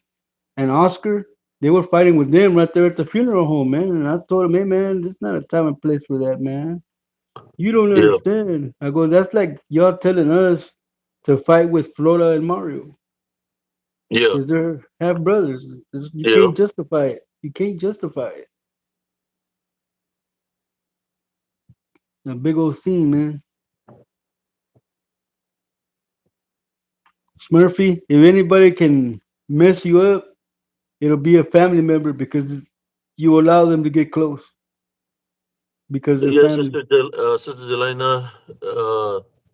You see, the way witches operate, when they're trying to buy themselves more time in this earth, they if their time is up, they try to buy more time, and which is send it to a family member, somebody within the bloodline. That's where the generational curses happen. So yeah, there were evil people, and they're dabbling in the dark arts and black magic, and I fought them spiritually there. And if I have to fight them again, I'll fight them again. That's no problem. Because I am Oh, going to stand my spiritual ground. Like I know Jesus Christ is with me, so I'm not afraid of them. Doesn't matter how many there are. All in all, it was three of them. They all took up running. If they're still alive or not, I don't know. Because there has been some of my mom and his mom's aunts that already passed away this past year. So I don't know who it was that was holding hands and chanting in that house. You know, because I really wasn't that close. The only really people that I knew was my my Lola, uh, the one that used to live with her, the youngest one that's married to the Negrito. What's her name? Lupe, Lupe and Delia. And then the excuse me. Chavez that live across the street. But besides that, I didn't really know nobody. All I know is I can tell when somebody's up to no good spiritually. So I fought them. I didn't care they were family. I fought them spiritually, and they took off running. Yeah, no, man, that You know, when you're targeted, they come after you. So I would overcome them through with the love foundation and not fearing them, because I knew Jesus. The angels were around me spiritually. So you know what happened in Reynosa, Tamaulipas, uh, in Mexico. You know, it followed me, and it's been like this all my life. Spiritual warfare. The brujas know who I am. The paleros know who I am. Anybody, the people that do the voodoo know who I am because I faced them. uh, the demonic manifestations, whether they're in shadow form, uh, beastly form, they know who I am. They know I walk with the Love Foundation, and they know that Jesus Christ is with me. That I can rebuke them, Jesus Christ, and they flee. And sometimes they come in numbers. You know, that's why I catch a lot of activity on my. But you see the interruptions that we're trying to cause here on this live feed tonight. But I was catching them on camera. You know. hey cousin, back Yeah. in 1996, I had a out of body experience. I was asleep and I was standing looking at my body, and then Hmm. I looked toward the kitchen in my apartment, and the cabinet doors flew open, and I'm talking a bunch of shadow figures came out, and I was fighting them physically, fighting them, and I jumped out the window and stood in my front yard, and when I got up and looked like that, the whole barrio was covered in nothing but dark shadow figures that were coming at me, man. The only reason I got out of that dream is I managed to roll over and fall off the bed. I woke up, had a big old God, bump. But yeah, man, I'm talking about the whole neighborhood was crawling with dark shadow figures. They were all coming at me, man. And like I said, it was a sleep paralysis dream. I was looking at my body, and then next thing you know, I'm kung fuing the the dark shadow figures, and then I jump out the window and stand up, and the whole neighborhood is crawling with nothing but black shadow figures, man. And like I said, I've always trained myself that when I'm having one of those kind of dreams, since I sleep on the edge of the bed, I always roll over and fall off the edge of the bed. That's what wakes me up. So I just thought it was like a yep. weird dream. Uh, Smirsa, I had a reverse out of body experience in 2002. I came out of my body, but then my physical eyes opened and I saw the spiritual body standing next to my bed. It Wow, that's happens. awesome.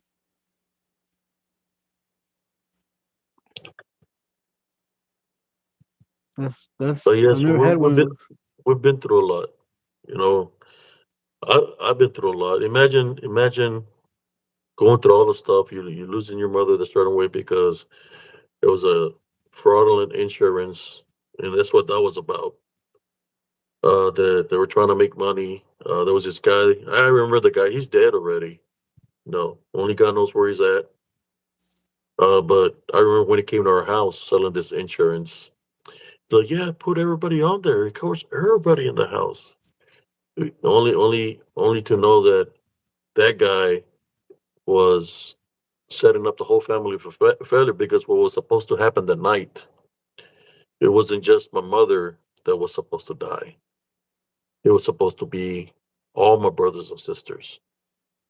I remember I seen some lights. I saw my parents when I opened the door.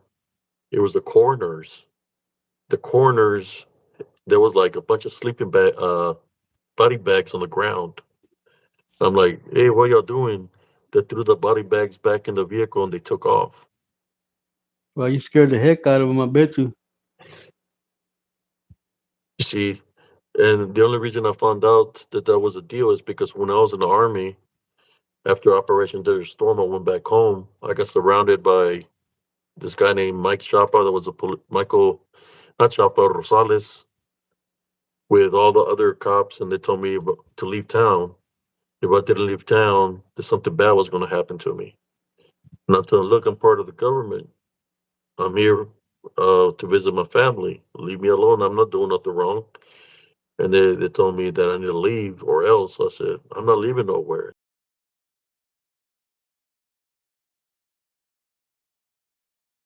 And, and he had a gun in his, and, and he's looking. I'm thinking he's with those guys, right? And he's like, hey, what's up, babe? Hey, what's up, man? So what's going on? I said, no, I'm just here chilling, man. I just come back from war. It was a tanker fought in the Battle of Medina Ridge. He said, what's going on? I said, I'm just here. I said, but I do have a problem. So I come here to visit my sister Lupita, and you got all these cops that surround me, and they tell me I have to leave town when I'm just here to visit my sister. They told me if I don't leave, there's something going to happen. So I got all these guys outside that want to fight. That said they're here to handle business with me. I said, look, how about this? He said, I don't know if seen the guys that are standing out there or not. I don't know. Tell them that I'll buy them all cases of beer. Just tell me what kind of beers they want. So like that, nobody gets hurt because I'm leaving tomorrow anyways. So you tell them what kind of beers that they want. They can say whatever they want to say to the people that paid them off. That they beat me up or something because I'm gone anyways tomorrow. I'm going back to the base. He goes outside, comes back, and he's like, "I'm okay, okay, okay." So, about cases of beer. I go outside. There's nobody there no more. Uh, but sometimes you gotta outsmart the enemy, right? In our hometown, everybody there's no jobs, so people will do anything. So when they heard beer and it's after hours, they jumped to it real quick, and they left me alone. Didn't have to fight nobody or anything like that or hurt anybody. I mean, I know I had the capability to do a lot of things, and if when you're outnumbered that way, it would be nothing but death blows. But I used my brains better than anything, and he knew who I was, so he just like, hey, that's Abe, leave him alone, whatever.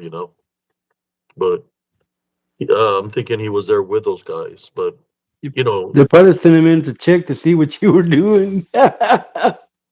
but he knew me. He was my friend, so he just left it alone. He said, "Oh no, Abe, they ain't gonna fuck with you, so I'll go take care of it." That's what he said. But that's not. I know how the town is. That's where I grew up. But he knew me. I never. We were friends. Lupicano.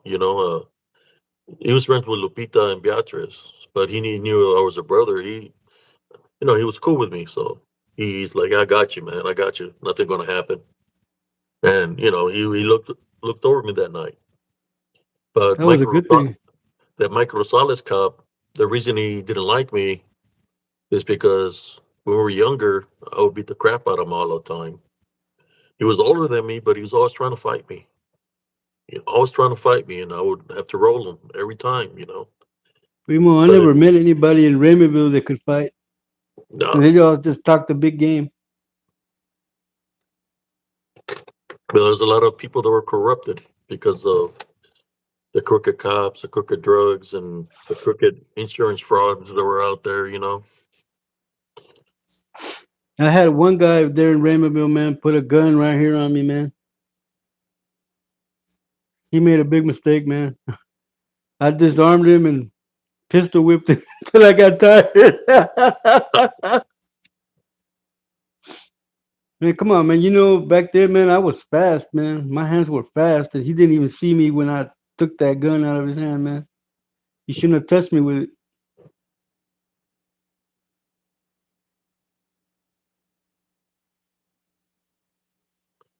Yeah, Uh-oh. There you are. I know Where'd you what go, man? happened. Where'd you go? ¿Te bajaste a escupir? I'm telling you, I did a Houdini, disappeared and reappeared. No, I'm just playing. There's activity happening tonight, guys. Sorry about Yeah, that. I got all kinds of noises going on right here, man. Yeah, I'm just because laughing at them. of the time frame. 3 in the morning.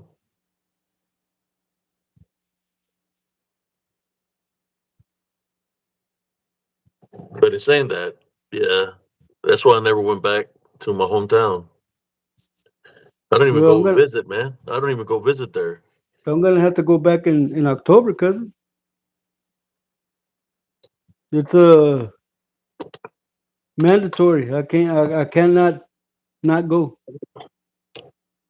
To But Yeah, to that's a time Raymondville. frame. I haven't gone in a long time, man. Because, like I said, people most likely, I know most of these people that had to hit on me. They're probably dead by now. But you might never know. No, well, my daughter's getting married in October, and she wants me to walk her down the aisle. So, like I said, it's mandatory. I Oh, cannot it's not go. mandatory. Yeah,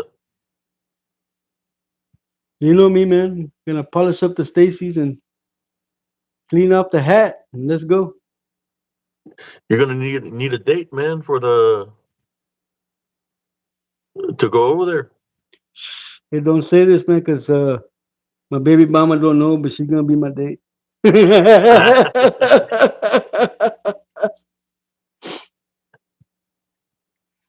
don't need no muleta, primo. I'm fine the way I am. I've been single now since shit, going on. I think the last time that I was with my wife was 2014. Oh and wow. then we separated, and then we got divorced. So I've been single now, man, going on a decade. Very wily veteran. Hey, you wanted that girl? Man, no, man. I don't need no problems. I'm good. Yeah. Yeah, it's You been don't got a girlfriend? Yeah, I got a girlfriend, but I got rid of her before Valentine's Day.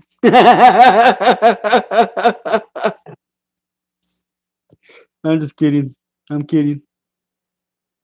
but in saying that, I know is it past your curfew time yet? It's 3 or 4 in the morning right now.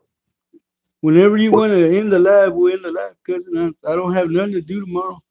I don't even know if they can hear us or not, man. Can y'all hear us? You can hear us, give us a thumbs up. Can I talk to you in Sasquatch? Goonie Goo Goo?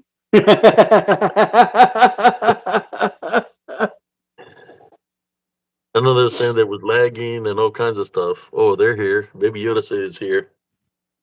The force is strong. Baby Yoda. Okay. Well, let's finish. You want to say another story? Uh, I'm basically out of stories, cousin. Except for the story of the hellhound that chased me up the tree that one night and didn't leave till like 6 in the morning. I lost my buzzer too, and yeah, Mary Janed out. When I I look said back and it Bigfoot was smells really like Asquash. there's Like pestilence, right? That's what you're saying. Asquash, pestilence, no se like baña, sewer, huele like puro sewer. puro mofongo. Sewer is like pestilence, which is they leave a residue behind. Either the smell of sulfur or pestilence. Asquash.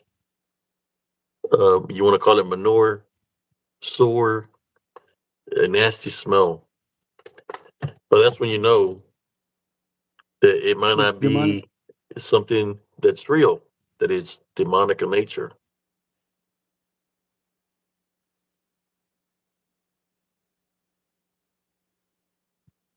Who's mom? Somebody Roberta says I was looking at someone, a woman, and picked up she's his mom. I don't know.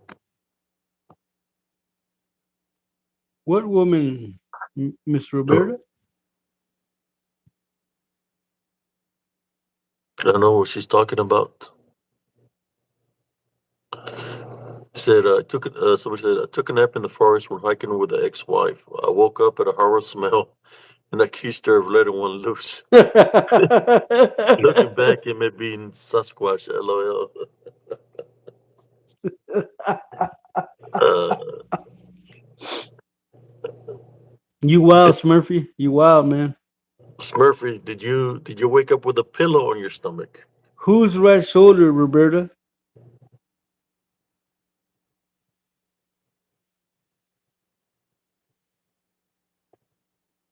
Behind cousin Jesse?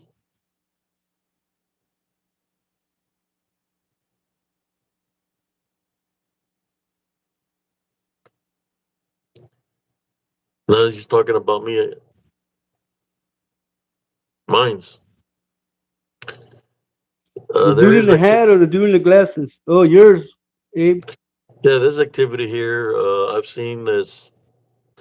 Let's put it this way: I was I had dozed off on the couch, and my German Shepherd was sleeping right beside me. When I opened my eyes, I seen a a white lady with a gown on in between me and my dog, like leaning against the wall, but it was like frozen, like it couldn't move, right?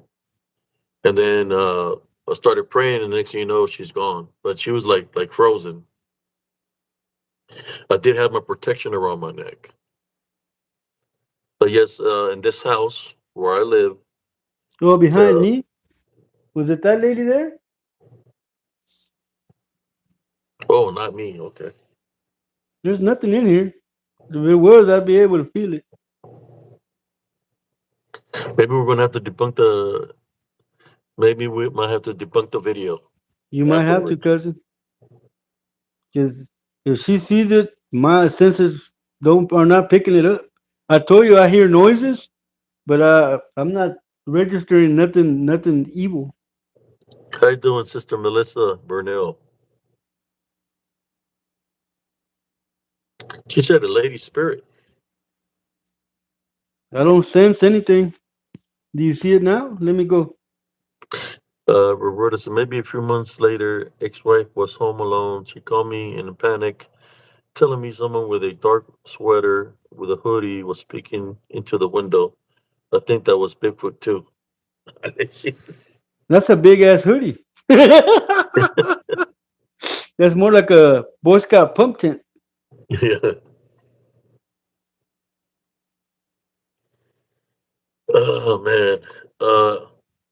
Man, we got 16 viewers here. Uh, Hey cousin, whenever you want to end it, just call it, bro. yeah, I was thinking about sharing one more story, but I'm just trying to think of which one. Okay, so they're talking about shit squatch. Yeah, that's what it, Asquash, right? As you know, cousin Jesse, when I was in high school, what was I would do one sport.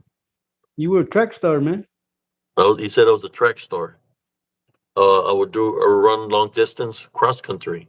I got two stories for you all because I used to run down the dirt roads that are towards the junkyard, uh, towards the dump, city dump. There was this man that he owned a little ranch beside the city dump. His name is Mr. Espinosa. We were feeding his pigs, and he said, "Hey, we need to leave now. Let's go now." And it was like around 5:30. He said, "We need to leave." I said, "Why?" He said, "Don't ever come here after 5:30." And we left in his truck. He was speeding real fast, and I didn't know what was going on. So that stuck in my mind. I was like, "Well, what's going on around this time frame?" So I decided to go jog, cross country down towards the city dump to see the pigs there that were in his ranch. I was there. I was looking at my watch. It was past 5:30. As I'm looking at the pigs there, next thing you know, I hear moanings of like spirits coming from the city dump itself, where they burned the trash. There was moanings of women, children, uh, of men, moanings like different kinds of moanings, like a ghost, like they're haunting, right? So all my hairs were standing up when I heard this, and I say, "Hey, let me get out of here," So I start running. As I'm running down the dirt road, these black dogs come out of nowhere and they start chasing me. So I see a tree, and I jump on the tree, and I was standing on the tree, and these dogs are just barking and barking like they have rabies or something, and just foam was coming out of their mouth. So I'm on top of the tree, and the sun's fixing to set. It's like, man, they need to leave me the hell alone. And I was stuck on top of a tree. So next thing you know, they take off. And when they take off, man, I jump off the tree, and I'm running fast because I'm trying to get home before the sun sets. So I make it home because I was a fast runner. But that's one of the experience that happened. That I was told not to go to the city dump after 5:30, and I did, and that's what happened there. My grandfather would tell me not to go to that side of the town also. Only he knew something was up there. Was it his bonings of people that were killed or sacrificed? Well, why was I hearing the moanings? Was it a portal of some sort? But I remember that very vividly. What happened to me when I would go running down the dirt roads there in my hometown. That's one story. The other story, I would run down the other dirt road that goes by the old cemetery, which my grandmother buried there, and I would, do the sign of the cross when I would pass by there, like just doing a drive by. So I'm running across the 77 highway, and I'm running down that dirt road, and I'm going, pretty fast. I'm running like full speed down the dirt road. So I'm running with a long stride. As I'm running, I just feel something hit me in the face. Boom. it hit me so hard that it hit me back from my movement. That I almost got dropped to the ground. The guy hit right here in the face. So I'm looking like this, and the only thing that I see is crap on me. I look into the sky to see if there's a duck or something in there. There's no animal in the no bird in the air. There's no airplane or nothing. The only thing that's beside me is the woods. So I'm looking through the woods to see any kind of movement. There's nobody there. So I run to the ranch, take a right, go to the cemetery, and I take off my shirt and open up the water faucet and clean myself. And I left my shirt there. And from then I just ran back home. Uh, that happened to me there, at that same area where my truck had gotten lifted by this thing. Now, was it a Bigfoot or was it something demonic that hit me that day? I don't know. All I know is they had a big bruise on me where I got hit by, like, literally crap hit me. Wow. That's a story I wanted to share with you. What are you If it was talking about, Melissa Brunel? was it I was wondering what Melissa Brunel was talking about. She says, abuelo, abuelita, a lot. I don't know what she's talking about. abuelita shit a lot. A flying cryptid. That's what Murphy said. Something demonic. That's what I'm assuming. Some people said, "Oh, that was a Bigfoot. He lunged crap at you." And he had to be a baseball player to be able to hit me the way he did. And I looked. I didn't see nobody there, It was a but I had Bigfoot it on me. snapper. A Bigfoot snapper. I don't know what I don't know what Melissa Brunel is saying. Grandma and Me Grandpa. either. You're telling the story. Yes. So this is in a dirt road in an area where is that dirt road that there's nothing but uh there's a field to the left. In the area that I got hit, there was some woods, but it's just a little area of woods because there's fields there that are cultivated. I just don't know, to this day. I don't know what is it that hit me, but I know one thing, that I've seen uh, a residue that's left behind from demonic forces. Uh, what I mean by that, like the residue of crap. I've seen that. I witnessed that before. But that's a whole different story. But I witnessed it. So when people say that they find, just put it this way: if you grab the residue, if it's something spiritual that happened or it's demonic, that residue might disappear. You might not have that evidence because it's going to disappear on you because it's coming from a different dimension, a different realm. The reason I say this is because of activity that happened at our house, where now I could share it maybe for tomorrow if y'all want to, because I know it's kind of late. If y'all want to hear it, I can say it. But I know cousin Jesse is getting tired, and I can't uh, sleep because of my sleep apnea. I wake myself up. so Smurfy said he was a cop gobbler throwing elotes. There was no elotes, man. It was crap, It was and it smelled nasty. miércoles de ceniza. Is that house still standing, cousin? Yeah, but we don't own it no more. The people that were my dad is staying at the nursing home, they're the owners of it now Oh wow. because they made him sign it over to them. So it still exists, but I don't want to do nothing with it. Yeah, Not well, I after bet what? you whatever was there is a lot stronger since your dad used to live Yeah, there. it's said, yeah, there's stories of people wrestling with beings they can't see too.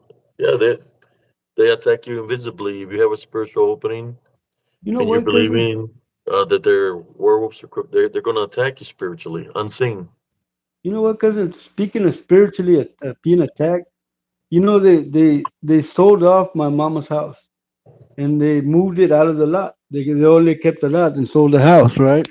Mm-hmm. Well, the house wound up on what used to be the pony park. Mm-hmm. It wound up over there on that street over there. One time I was walking at the Veterans Park doing my workout. I was walking. I was in the middle of a 5 mile run. I mean walk, and I got spiritually attacked.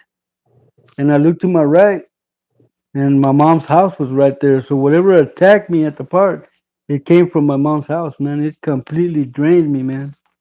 I was drained. I had to stop my workout and just sit because I felt weak, lightheaded. I couldn't walk anymore. How you doing, Sister Katie?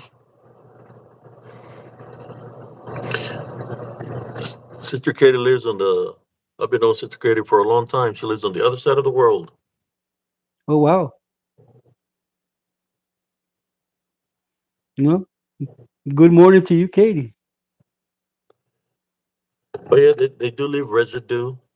Uh, which you're able to smell something, either sulfur or, like they were saying, like crap, sewer.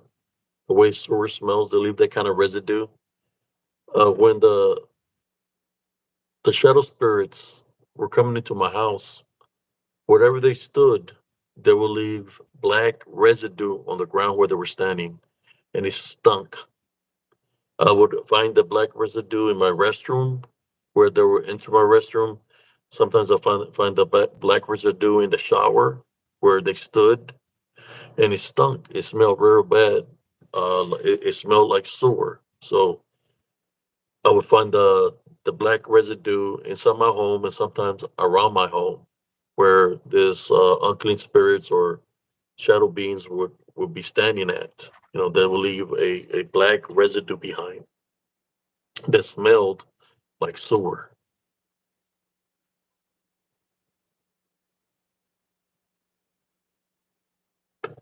Uh, well, I believe that the jinn is demonic, so it would be considered on the same category as demonic.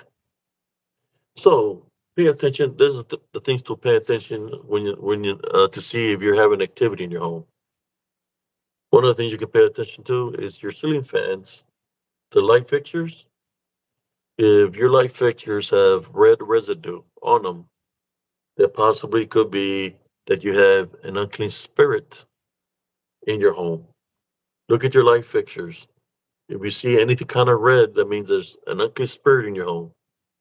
Uh, if you have fruits like oranges or apples, and you barely bought them fresh and they turn rotten overnight, well, there could be something negative in your home that caused that for it to happen. So you get rid of the rotten fruits out of your home because if it couldn't attack you, then it had to go into something, and it goes into the fruits.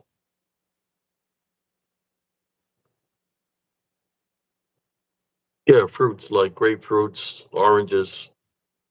That's how they if they can't attach themselves to you, they got to go somewhere, right?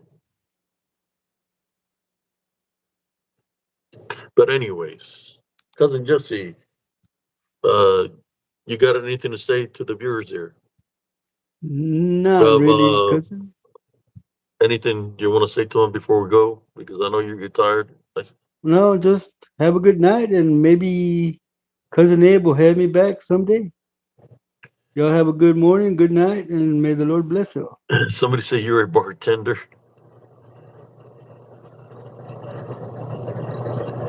Not in a long time. I think I was a bartender when I was 17. I worked at the Rock Court. At the Rock Courts. Yeah. But in saying that, brothers and sisters, I want to say thank you for all those that tuned in. God bless every single one of y'all. I want to thank my cousin Jesse for being here live tonight. And I'm sorry about the interruptions that we're having through the live feeds. I want to finish off this with a prayer. Heavenly Father, at this time, I would like you to place 70 crosses on me and my cousin from head to toe. Place 70 crosses on our doorways and our windows. Uh, we take authority over anything unclean or anything demonic. We tie bind and rebuke anything unclean or demonic in Jesus Christ's name. You're not welcome to affect me or my cousin, and you're not allowed to be in our homes or around us in any kind of way, shape, or form. This I pray in Jesus Christ's name. Amen. Amen. Good night, Yo, baby Yoda. thank you all. Good night, and God bless y'all. If you want to see the replay, you can watch it from the beginning. Love, peace, and Liquor. chicken grease. You see, Bonnie Hunter said, "Thank you for your help, Abe and Jesse. Good to meet you, Jesse. Have a good night. Amen. Amen. Y'all welcome. Good night, everybody. Peace out." Peace.